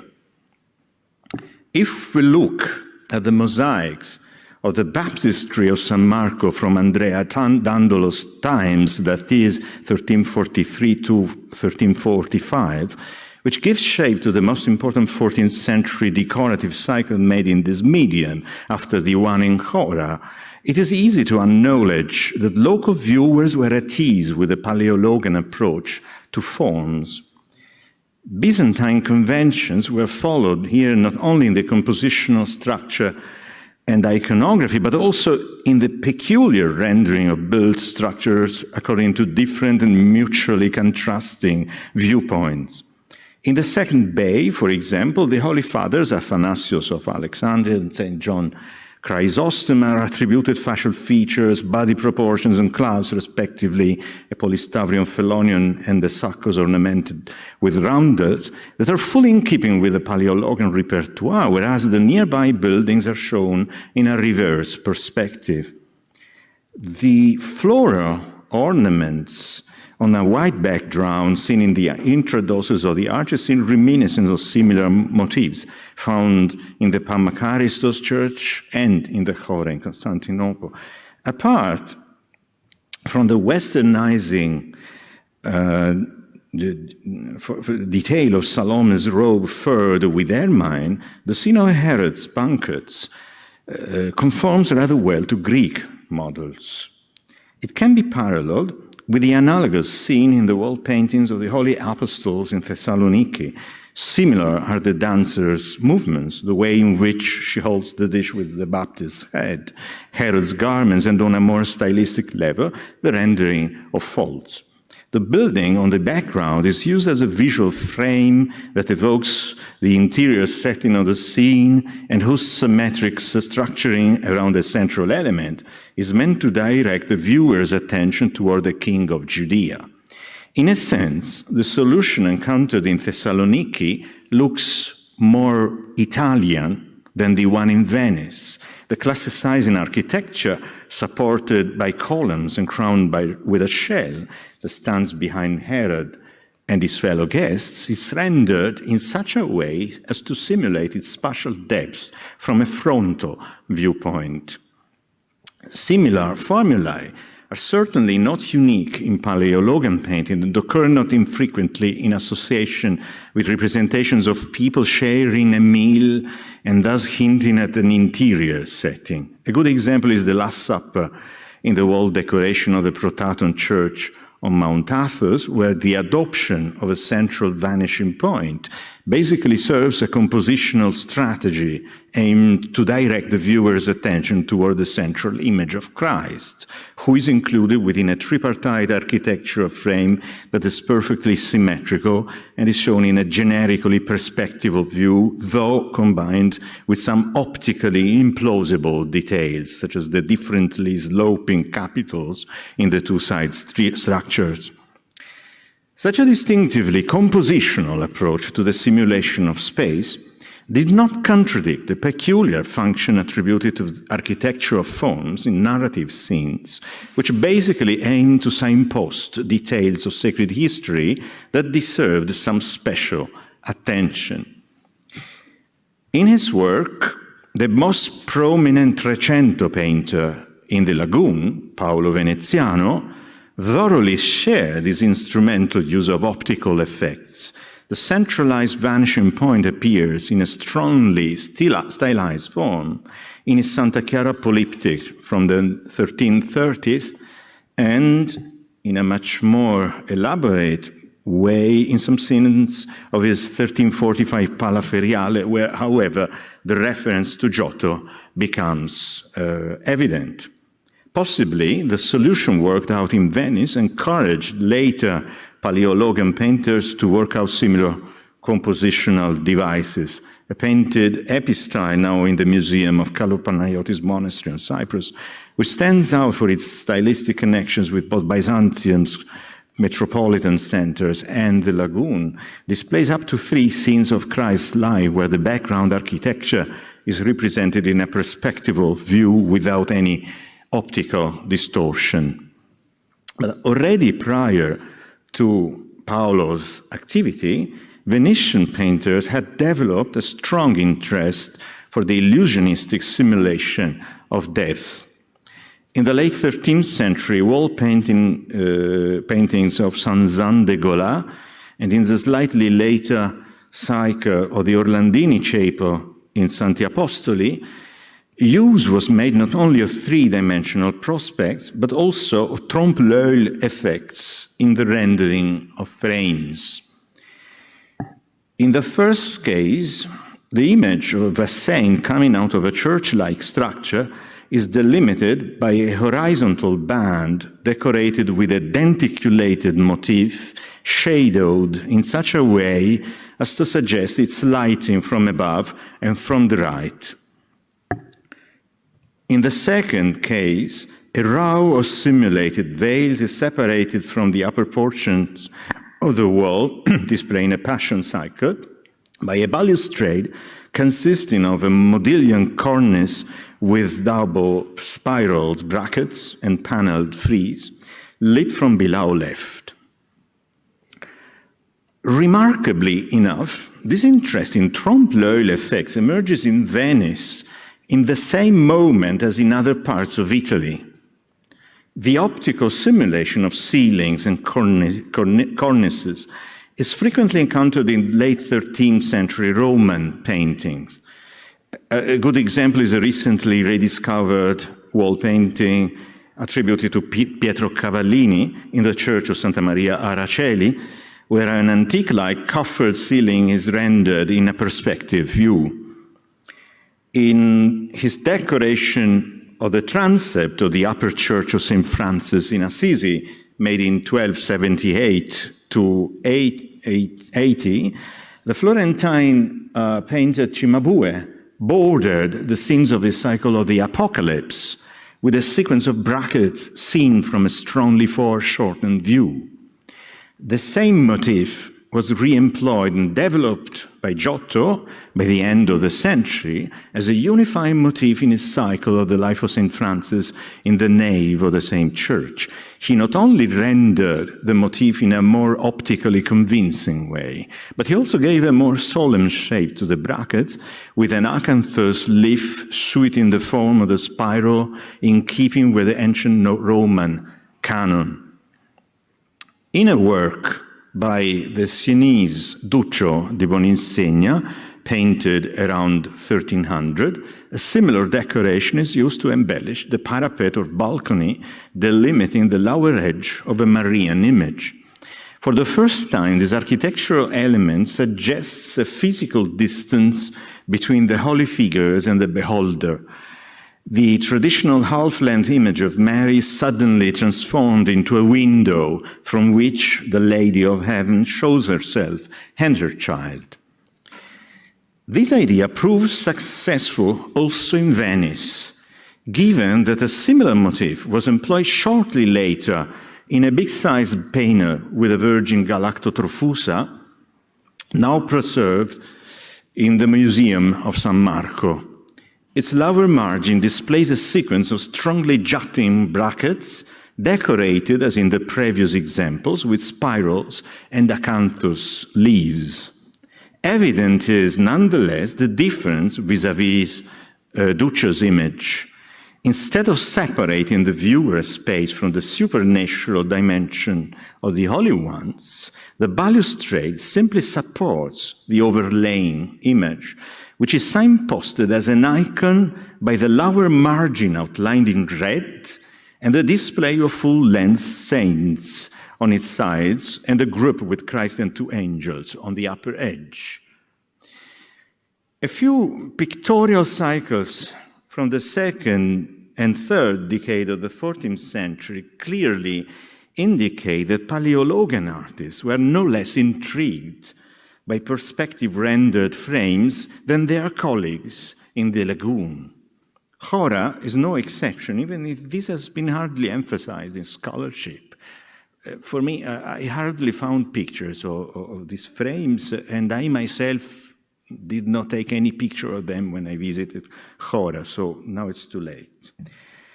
In the southern Pareclesion, the lower part of the walls is decorated with simulated marble slabs of different colors, which are separated from the upper row, with the representations of full-standing saints, by a denticulated motif. It is best paralleled by the balustrade in the Saint Degola mural painting, but it stands out for the iteration of a more complex, half-cross-shaped forms, which are shadowed in such a way as to evoke depth. Departing from both sides of the central apse window and extending onto the nave walls without interruption, they are symmetrically oriented toward the outside in such a way as to suggest they are being lit from above and viewed from the vantage point of beholders walking from west to east. When the renovation campaign promoted by Metochites was achieved, now according to Smirli's new datation, a more elaborate trompe-l'œil effect was being painted by an artist from Thessaloniki, Georgios Kalliergis, in the wall paintings of the Church of the Anastasis of the Savior in Verria, dated 1315. He delimited the upper margins of the painted cycle just below the ceiling with a row of arches supported by brackets and framing small windows. The structure was shown from below in an optically deceiving way. Stylianos Pelikanidis was probably right in suggesting that this solution may have been inspired by the 5th century Opus Sectile decoration in the central nave of Agios Dimitrios in Thessaloniki, which we can now appreciate only from photographs made prior to the devastating 1917 fire. In so doing, it can be wondered whether he thought it legitimate to define himself in the dedicatory inscription as the best painter of all Thessaly, since he had been able to revive the ancient painter's mimetic excellence in much the same way as Cavallini, Cimabue, and Giotto had chosen to compete with illusionistic inventions of classical and late antique arts. At the same time, it must be remarked that Kalliergis departed from his model not only in giving a different shape to the brackets and in combining them with arcades, but also in attributing all of them a uniform orientation toward right. This latter solution makes him closer to Assisi than to Thessaloniki, where left and right-oriented elements had been juxtaposed in a quite symmetric way. It can be wondered whether the appearance of visual evocations of death in Italy at the end of the 13th century and shortly later, some decades later in Byzantium, may be explained as simply coincidental, or rather as the outcome of either direct contacts or as a transculturally shared interest for the imitation of optical devices inherited from antiquity. The basic question is not so much who influenced whom, but how differently a naturalistic approach to space was adapted to the visual conventions of religious painting. If Western sensibility made use of the third dimension to encourage a more emotion-laden interchange between viewers and the representations of sacred people and events, for Byzantine painters it became largely instrumental to rhetorically signpost the role of life and human experience as an incomplete and deceiving anticipation of eternity. It is not unlikely that in seeking trompe-l'œil effects, Greek artists in Constantinople and Thessaloniki may have wanted to intentionally compete with their Italian colleagues. I don't know, it's just a provocation I want to introduce. This appears quite clearly in the mosaics of the baptistry of San Marco, where another wide balustrade is used to separate the mosaic panels decorating the walls from those displayed on the vaults. A coffered ceiling is evoked by a sequence of left-to-right oriented brackets that cast an improbable triangular-shaped shadow. It differs from earlier Venetian works in that its illusionistic effect is only partly achieved, given that the highlighted and darkened zones are juxtaposed without obeying to any principle of optical truthfulness, and the convex shape of the spirals is made unrecognizable by the oddly twisted appearance of the acanthus leaves covering them. In much the same way as in the Protaton Last Supper, the mosaicists, who were certainly well acquainted with contemporary Paleologan arts, made use of a trompe-l'œil technique that simultaneously evoked and disavowed its capacity to captivate the eye through the optical simulation of the third dimension. It is tempting to assume that in so doing, they were also warning Western beholders in the church against any excessive trust in pictorial resemblance. A similar trope had been put on display a few years earlier in the wall paintings made by the Higumenos Pavlos in 1328 up to 34, as part of the decoration of the Church of the Holy Apostles in Thessaloniki as an achievement of accomplishment, initiated with the mosaic cycle of the Naos and Bima from 1310 to 14. Simulated balustrades appear in the endonarthex, close to the arched entrance, and are interposed between the lower row of full-standing images of saints and the half-length figures in the upper portion of the walls. They consist of sequences of brackets which in their shape seem reminiscent of the spiral supports that are so commonplace in Italian painting, as in Duccio's Madonna, they remind viewers of window sills. But at the same time, they are framed within rectangular panels outlined in white and red, which prevent any optical interaction with the holy images, as it was also the case in Venetian paintings. The Thessaloniki balustrades were probably made by different hands. Those on the west side of the vestibule are rendered in a sketchy way, whereas a more accurate rendering of their foreshortened shape and a more marked interest for the realistic effect of light and shadow contrast can be detected on the eastern side. It can be rightly suspected that the Paleologan artists who were responsible for these decors may have intentionally decided to create an antique-like, perhaps Italian-like trompe-l'œil. Nevertheless, they reinterpreted this mimetic device in much the same way as the San Marco mosaicists. On the one side, they employed all their skills in seducing the beholder's eye by visually evoking the three-dimensional material presence of the balustrade. On the other hand, they ostensibly denied the illusionistic power of the image by concealing the last bracket in quite a paradoxical way below the white outline of the penna.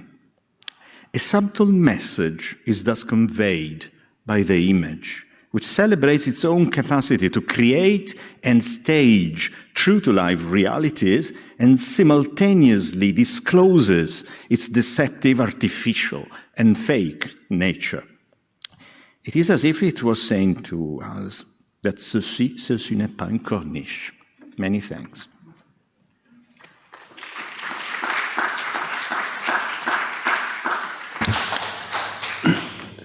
Many thanks, Professor Michele BACCI, especially for this title, Ceci n'est pas une corniche. It reminds immediately, René Magritte, Ceci n'est pas une pipe. So, merci bien. And we finished with the speakers and their valuable contributions. And we are going to proceed on discussion, starting with ATHANASIOS SEMOGLOU, professor in Thessaloniki University. The title, L'Eloquence de la sagesse dans le programme iconographique de l'Exonarthex à Chora, the eloquence of the wisdom in the Exonarthex program at Chora. And please, if there is any question or remark, we are waiting. Yes, gentlemen.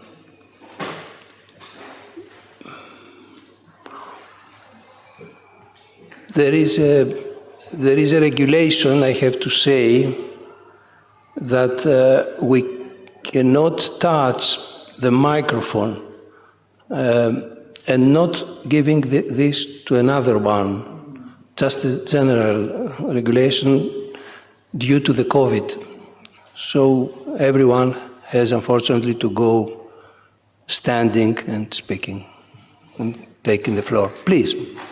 Merci beaucoup, professeur Semoglou, pour you have to take off the mask. Oui, merci beaucoup, professeur Semoglou, pour cette présentation que j'ai trouvée très intéressante. J'ai beaucoup aimé ce lien que vous avez fait entre les fresques qui auraient été inspirées par des manuscrits, des enluminures de manuscrits que vous avez montrés, des manuscrits plus anciens. Est-ce que l'on peut se demander si dans la bibliothèque de Métochite, et qui émettant les livres, est-ce qu'il y aurait eu des manuscrits anciens enluminés de ces représentations? Et une autre question aussi, ces motifs décoratifs qui sont sur les bordures des scènes, est-ce que l'on pourrait aussi trouver des affinités avec des répertoires décoratifs qu'on trouve dans les manuscrits enluminés? Please, Professor Semoglou. Oui. Yes, if you like, there or there. Merci de votre... Don't touch the microphone. Thank you. Thank you. Ok. Merci de votre remarque. Et apparemment, c'est très logique, c'est très évident cette hypothèse de l'inspiration des manuscrits qui devraient exister dans la bibliothèque de Matochite, mais comme d'ailleurs hier, Ilias Taxidis a montré, malheureusement, on n'a pas beaucoup de matériel, surtout des manuscrits illuminés qui pourraient nous donner des preuves supplémentaires de cette hypothèse. Je crois que c'est plus qu'évident, c'est tout à fait logique cette hypothèse. Et en ce qui concerne la décoration, oui, il y en a, mais je crois que c'est la décoration un peu de bandes qui sur les cycles d'images, par exemple. Et il y en a, mais c'est plutôt un ornement assez banal qui n'existe pas seulement dans les manuscrits, mais on les retrouve aussi dans les peintures murales, surtout du XIIIe, XIVe siècle. Donc, c'est-à-dire la réponse est oui et non. Ça pourrait être venu de manuscrits, mais aussi on ne peut pas exclure l'hypothèse d'être un emprunt à la peinture murale. Mais c'est possible. Merci, je vous remercie.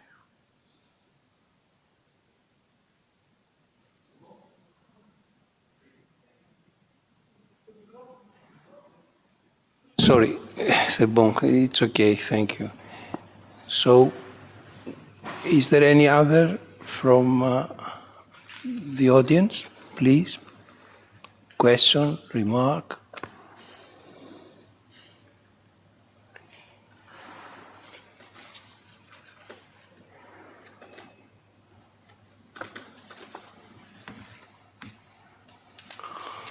So, we continue with Professor Maria Vassilaki.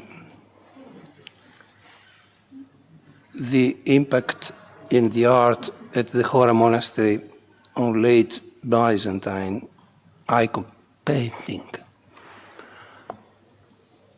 If there is any question from the audience, from the participants, we appreciate our participants all over the world, because especially in the United States, the time is not so convenient. And anyone, please? Cannot see? It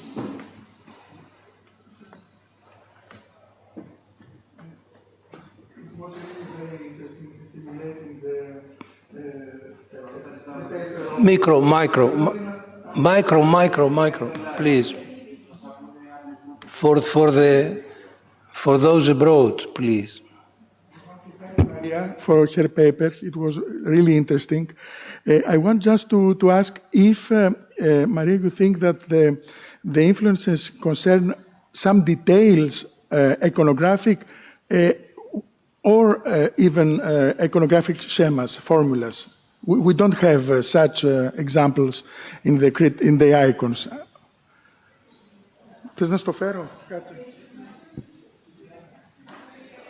To the other, please. Thank you. To the other microphone. Thank you. You are right that I mainly concentrated on iconographic details because, you know, first of all, one has to compare. I think you can hear me better if I avoid the microphone. Okay, but I'm trying to avoid the microphone, that's why I can speak loudly. So what I'm saying is, of course, to compare icon painting with fresco or mosaic decoration, which covers huge spaces, means, you know, it's a bit risky. So I prefer to concentrate on details because otherwise my argument couldn't have been as strong as I wanted it to be. I mean, otherwise it could be a very vague way of approaching the similarities.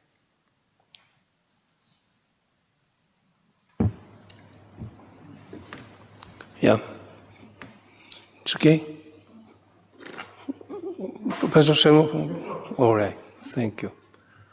Any other, please, if there is any remark, any question?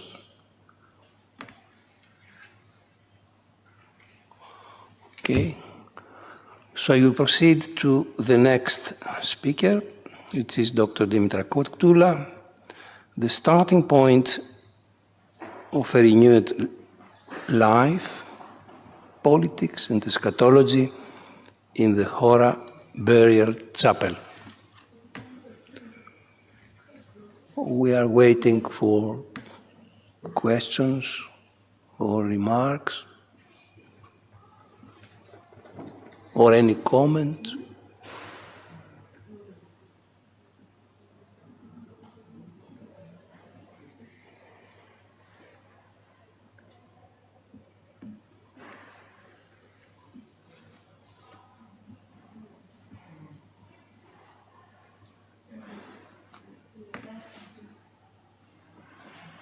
Did it not? Yes.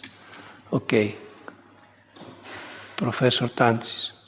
Thank you. I would hesitate to make this comment, but it connects also to Professor Semoglou's paper and also Professor Vassilaki. So it's for all three of you, because you used for your presentation parallels that are far in time and place. And of course, the Chora is a work of art who had an impact, as Professor Vassilaki showed us, but you, Dr. Kotoula, you showed us that there are things predating the Chora that might be connected somehow, the Trebizond parallel. And also, Professor Semoglou showed us the Kalenic connection, which is also very far in time and place.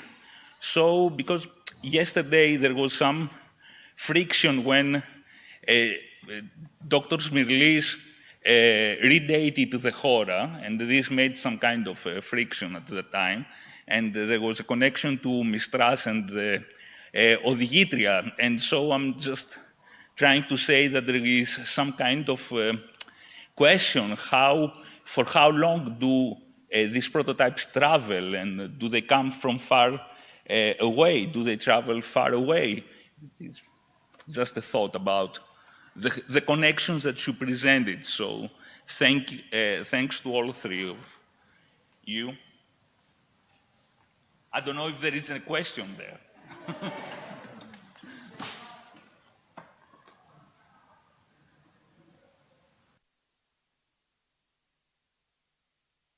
Please, if you would like to say something. Well, I think this is a very interesting remark. I'm not sure whether it's a question or not. And it is true that, especially when,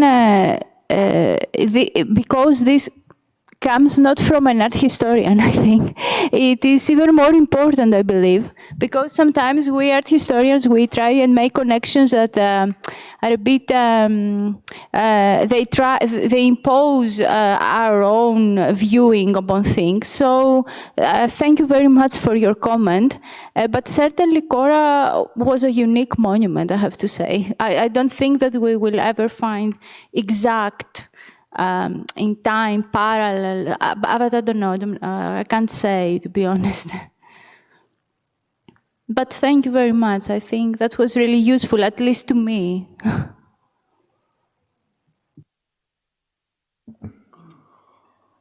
Okay, thank you. Professor Zaras would like to take the floor. Just a quick answer. The impact of the Chora art, we find this impact until the end of the 15th century, not only in wall paintings, but in other works of art. I will stay only in Kalenic, which part of the painting of Kalenic copies iconography, the iconography of Chora, and of course, Curtea de Arges. Not to forget Curtea de Arges, the painter faithfully copies the painting of Chora. Thank you. Okay.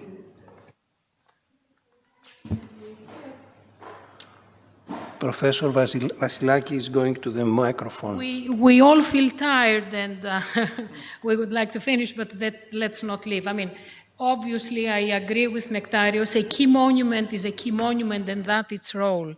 But for me as an art historian and from the point of view of how something happens, even in my case, in which I try to show that at least Constantinopolitan painters could have seen before they left Constantinople, they should have seen Chora, and also after they arrived in Candia, there are occasions that they would travel back, or the painter Angelos.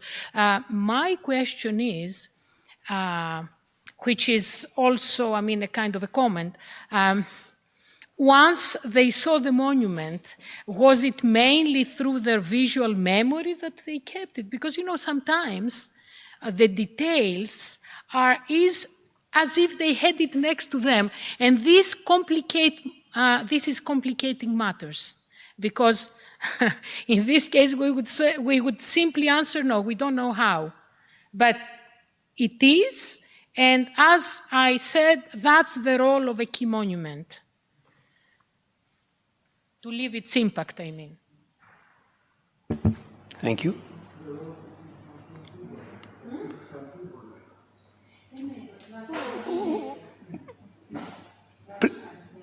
Have you any? Oh, sorry. So we have a slight problem with the screen because we had a question by someone. In fact, I could say that, as I remember, it's Dr. John Nicholson, I think. And he asked Nicholas, and he asked him if are still covered the frescoes in Chora. But we are going to read in a moment, I hope. The technician is going to adjust this thing.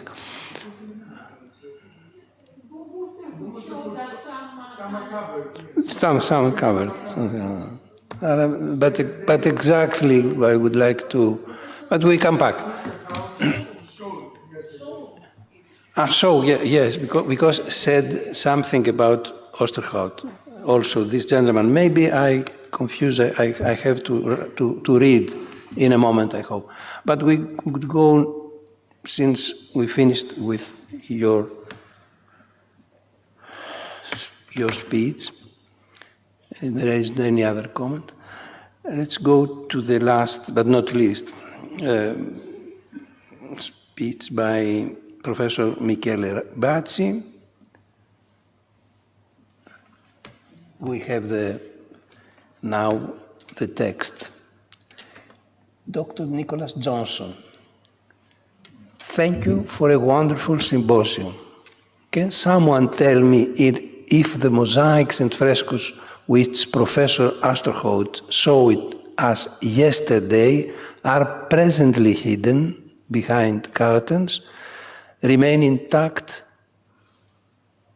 or have they been chipped in preparation for concealment behind plaster? This is a question. It's another thing, but I would like to say it's much more clear now. Have anyone any information? Yes, Professor Tantis. No, I don't have more information, but I just want to say that yesterday Bob showed us the way they have covered the mosaics. I'm not sure that there is a similar covering of the frescoes because they are in a different space and it does not affect the prayer. Because now if it is going to be used as a mosque, only the narthex and the main space will be used, not the paraclesion. I'm not sure, but I don't think there is any covering up of the frescoes in the paraclesion. Yeah, but the thing is, if it is, yes, probably it is closed, or there is a limited amount of time. It is open for visitors or something like that. I don't know how it. It does not work.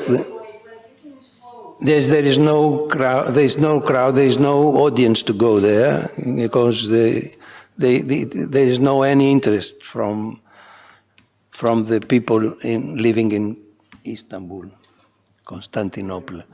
Because have been, there is also remain intact, or have they been chipped in preparation for concealment behind plaster? This is another. We hope not. We hope not. Okay. Dr. Nicholson, we hope not. Nicholas Johnson, sorry. And the title of Professor Michele BACCI is Ceci n'est pas une corniche. Sorry?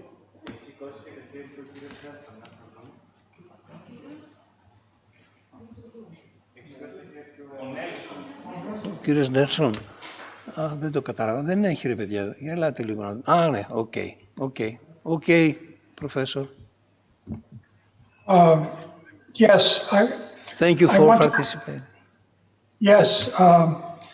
It's been a wonderful symposium, and I'm very grateful to participate, although I'm very tired without sleep this night. But I want to ask a question about Michele BACCI's paper.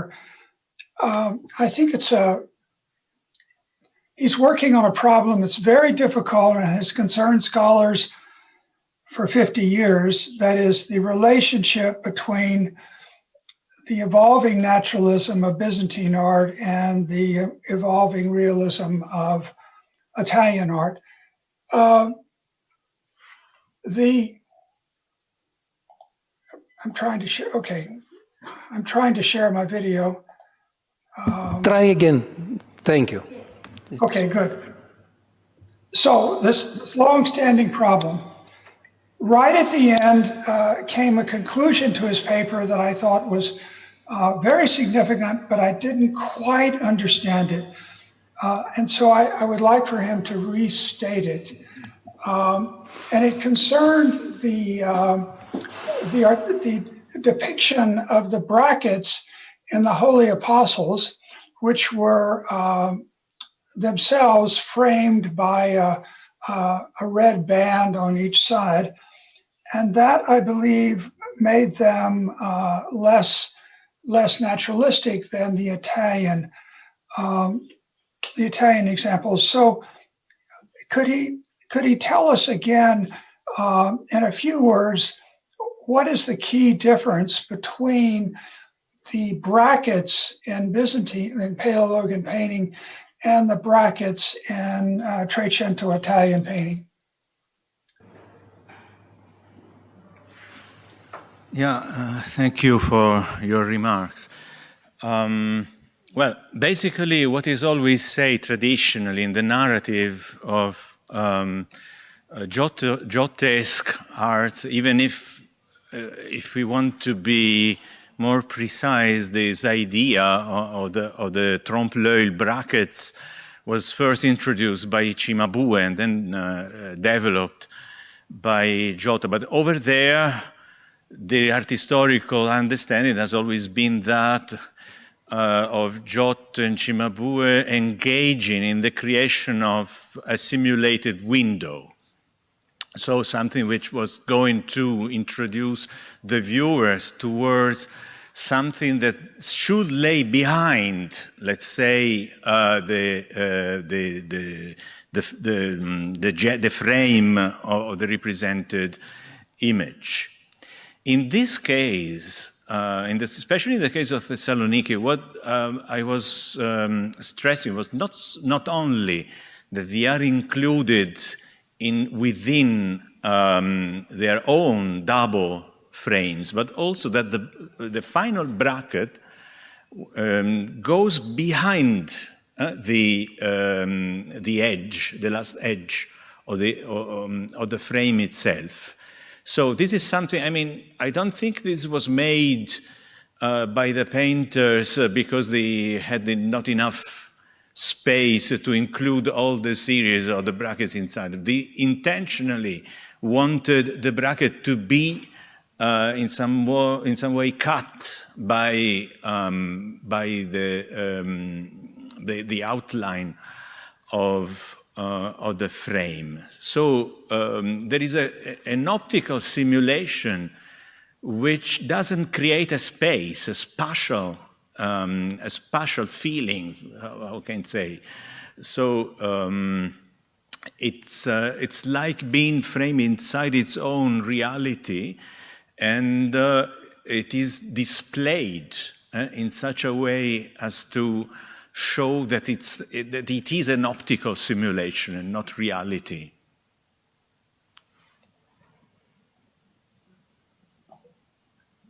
Make a couple of remarks. Of course, I'll just quite state my basic prejudice. I love Byzantine art. I'm in favor of the Greeks more than the Italians, although I have nothing against Italian art. If you were to look at Sopocciani, you would see, for example, in the presentation of the Christ child, a very important articulation of space there. And that's obviously rather before Cimabue and Giotto. Perhaps you should look a little bit earlier at Byzantine art at this matter of depicting space pictorially. But thank you very much for your important paper. Rob, I totally agree.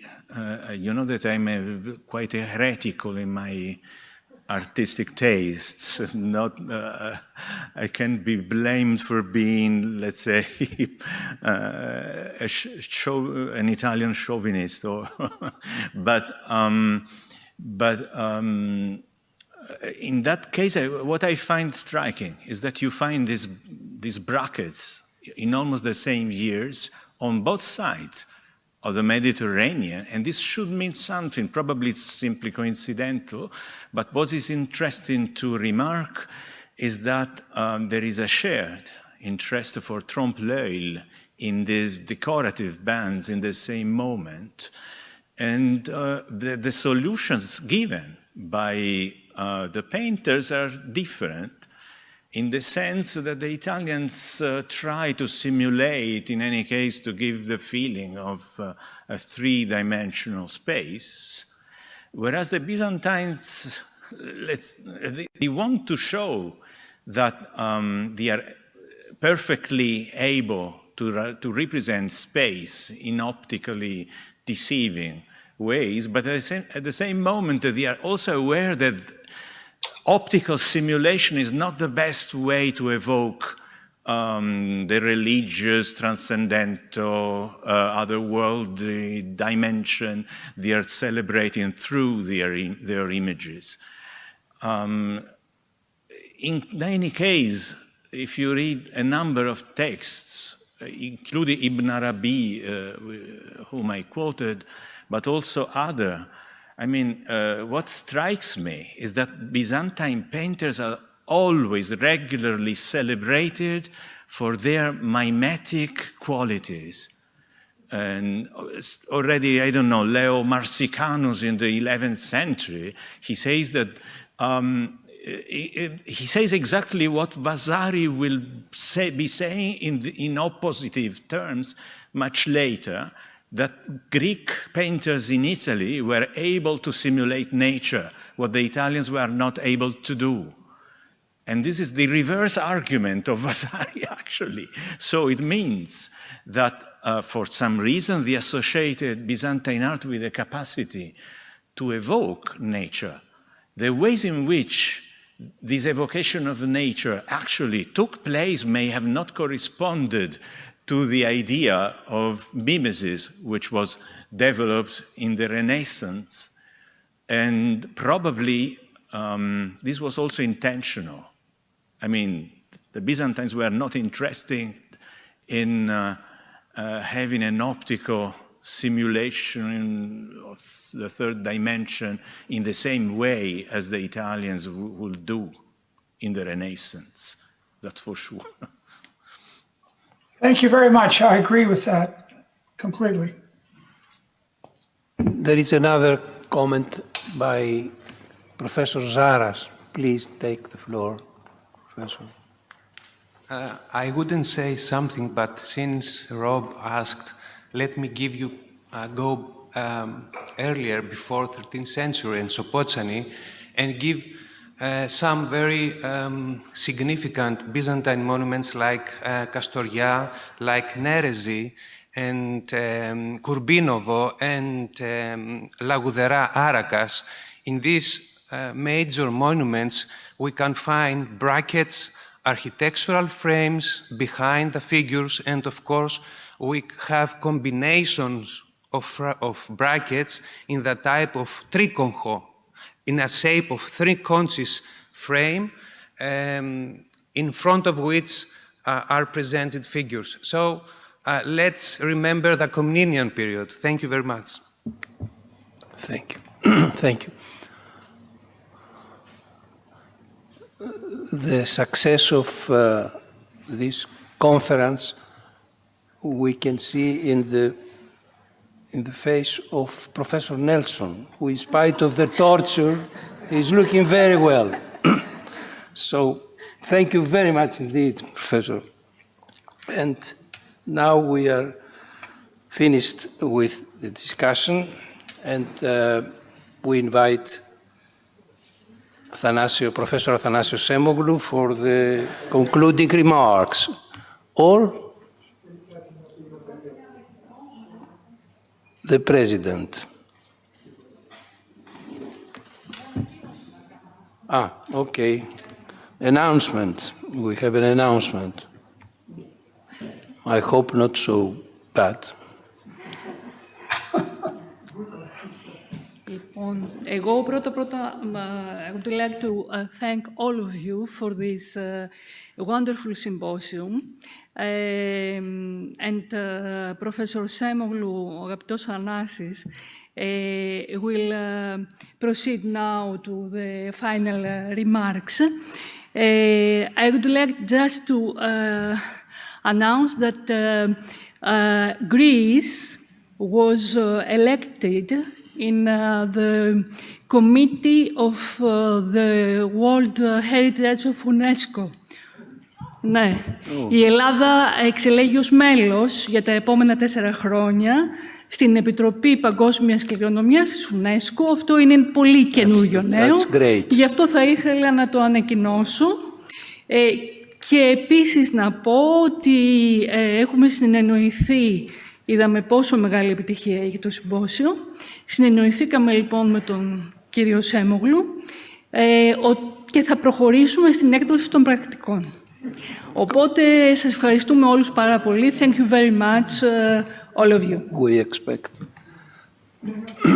So, thank you for this very, very great announcement, and it is, I think, since we have so many participants all over the world, it was a real opportunity to announce.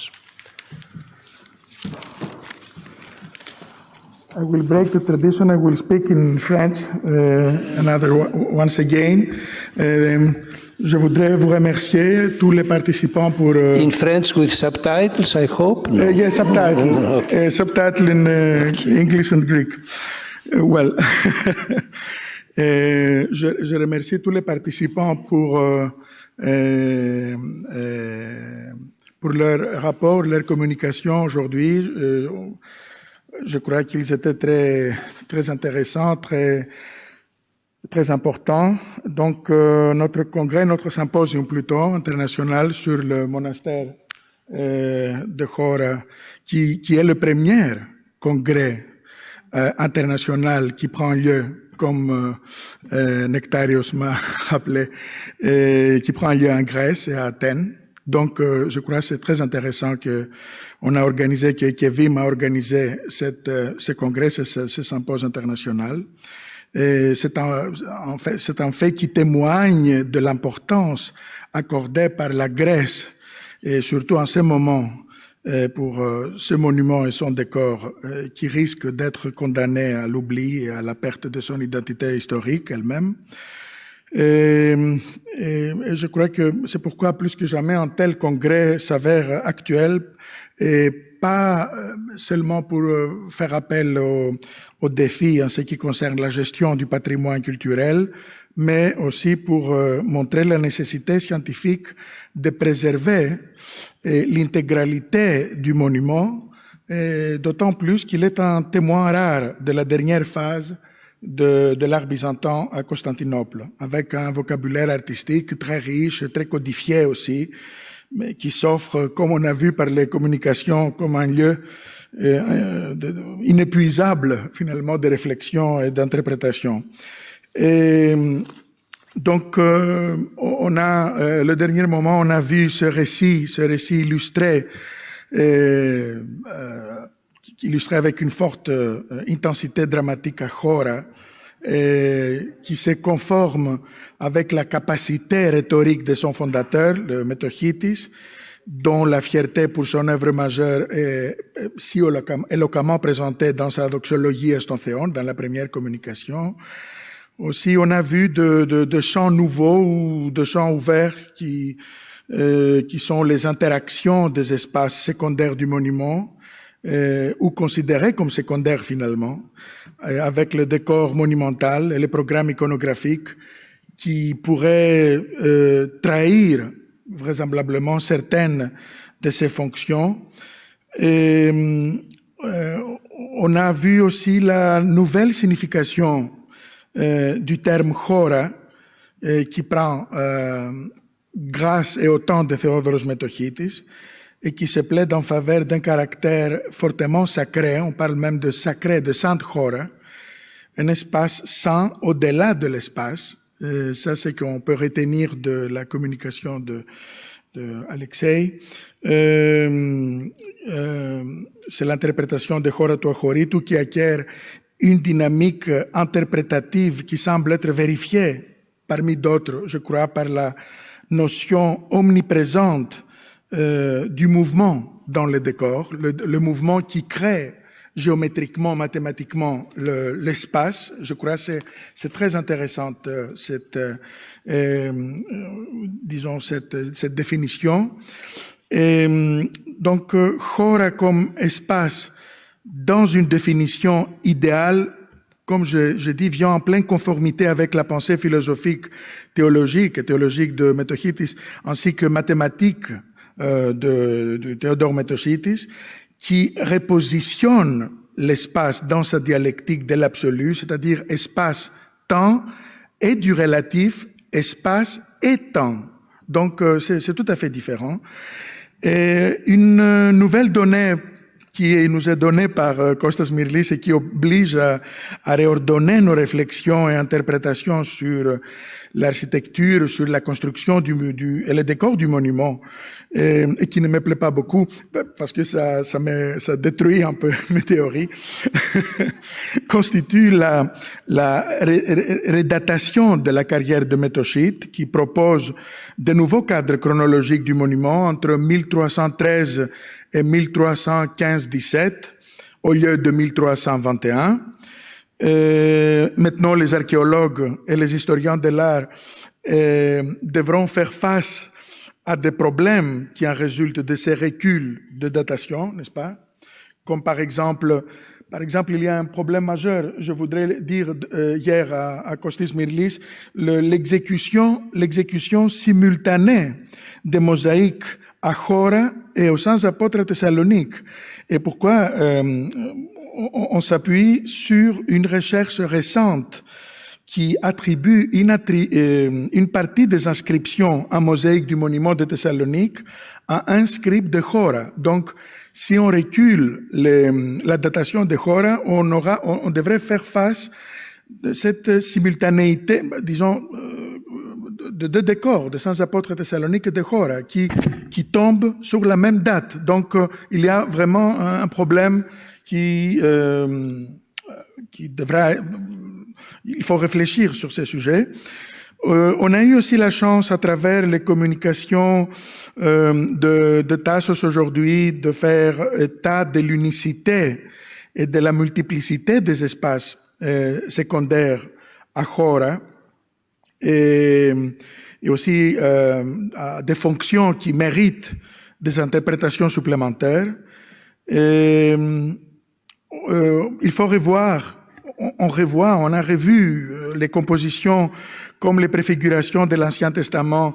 C'était un sujet qui a été soulevé par le professeur Ecurek et aussi par DIMITRA KOTOULA. Ces préfigurations avec des références à l'hymne acatiste et la connexion avec la ville de Constantinople, tout en évoquant un caractère au-delà des exigences funéraires personnelles de Métochite, mais aussi, selon Dimitra, et surtout des connotations eschatologiques très marquantes du donateur, seulement du donateur, ou aussi de l'empereur, selon les exégèses patriarcales, investis de l'autorité impériale. Et aussi, le Congrès a remis en question par la communication très brillante de professeur Nelson de notions établies de sujets comme c'est le sujet de la déisis,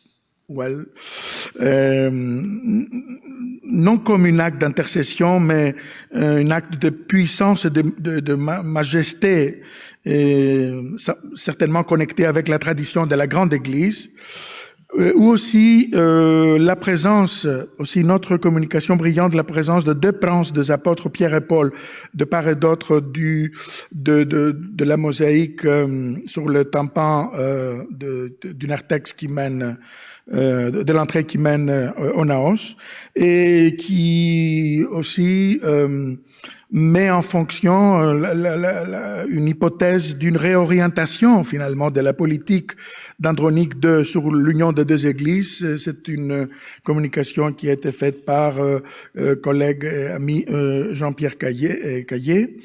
Et en outre, il y a eu des communications, c'est-à-dire le dernier groupe sur l'art de Chora, les questions de connexion, de combinaison iconographique, de programmes iconographiques. Et aussi, on a vu par Maria la linéarité artistique de Chora aux icônes de la dernière, plutôt phase byzantine, c'est-à-dire de la deuxième moitié du XIVe, début du XVe siècle, et comme attestent certaines œuvres d'Angelos aussi et de Philanthropinos, des références iconographiques et stylistiques surprenantes, très importantes, aux traits physionomiques ou aux détails même de l'espace, que je n'ai jamais fait attention et qui sont vraiment, qui méritent, qui exigent une attention spécifique et particulière. Et enfin, l'étude du décor peint, de cadres surtout, de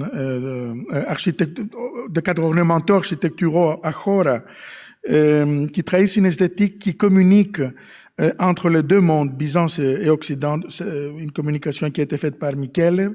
Des similarités aussi frappantes entre Chora et d'autres monuments paléologues, comme aussi Christos Averi, avec certaines œuvres occidentales à Venise et ailleurs aussi, en sont les témoins de cette circulation de motifs de cette frise illusionniste pendant le XIIIe et XIVe siècle.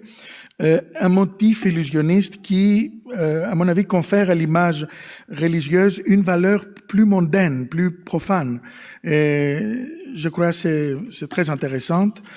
Et je n'ai pas d'autre chose. Je crois qu'on aura la possibilité de rassembler tout le matériel dans la publication qui sortira, j'espère, prochainement. Je ne sais pas, je crois qu'il y aura des instructions qui vous seront partagées, qui vous seront envoyées sur les dates et les normes qu'on doit suivre.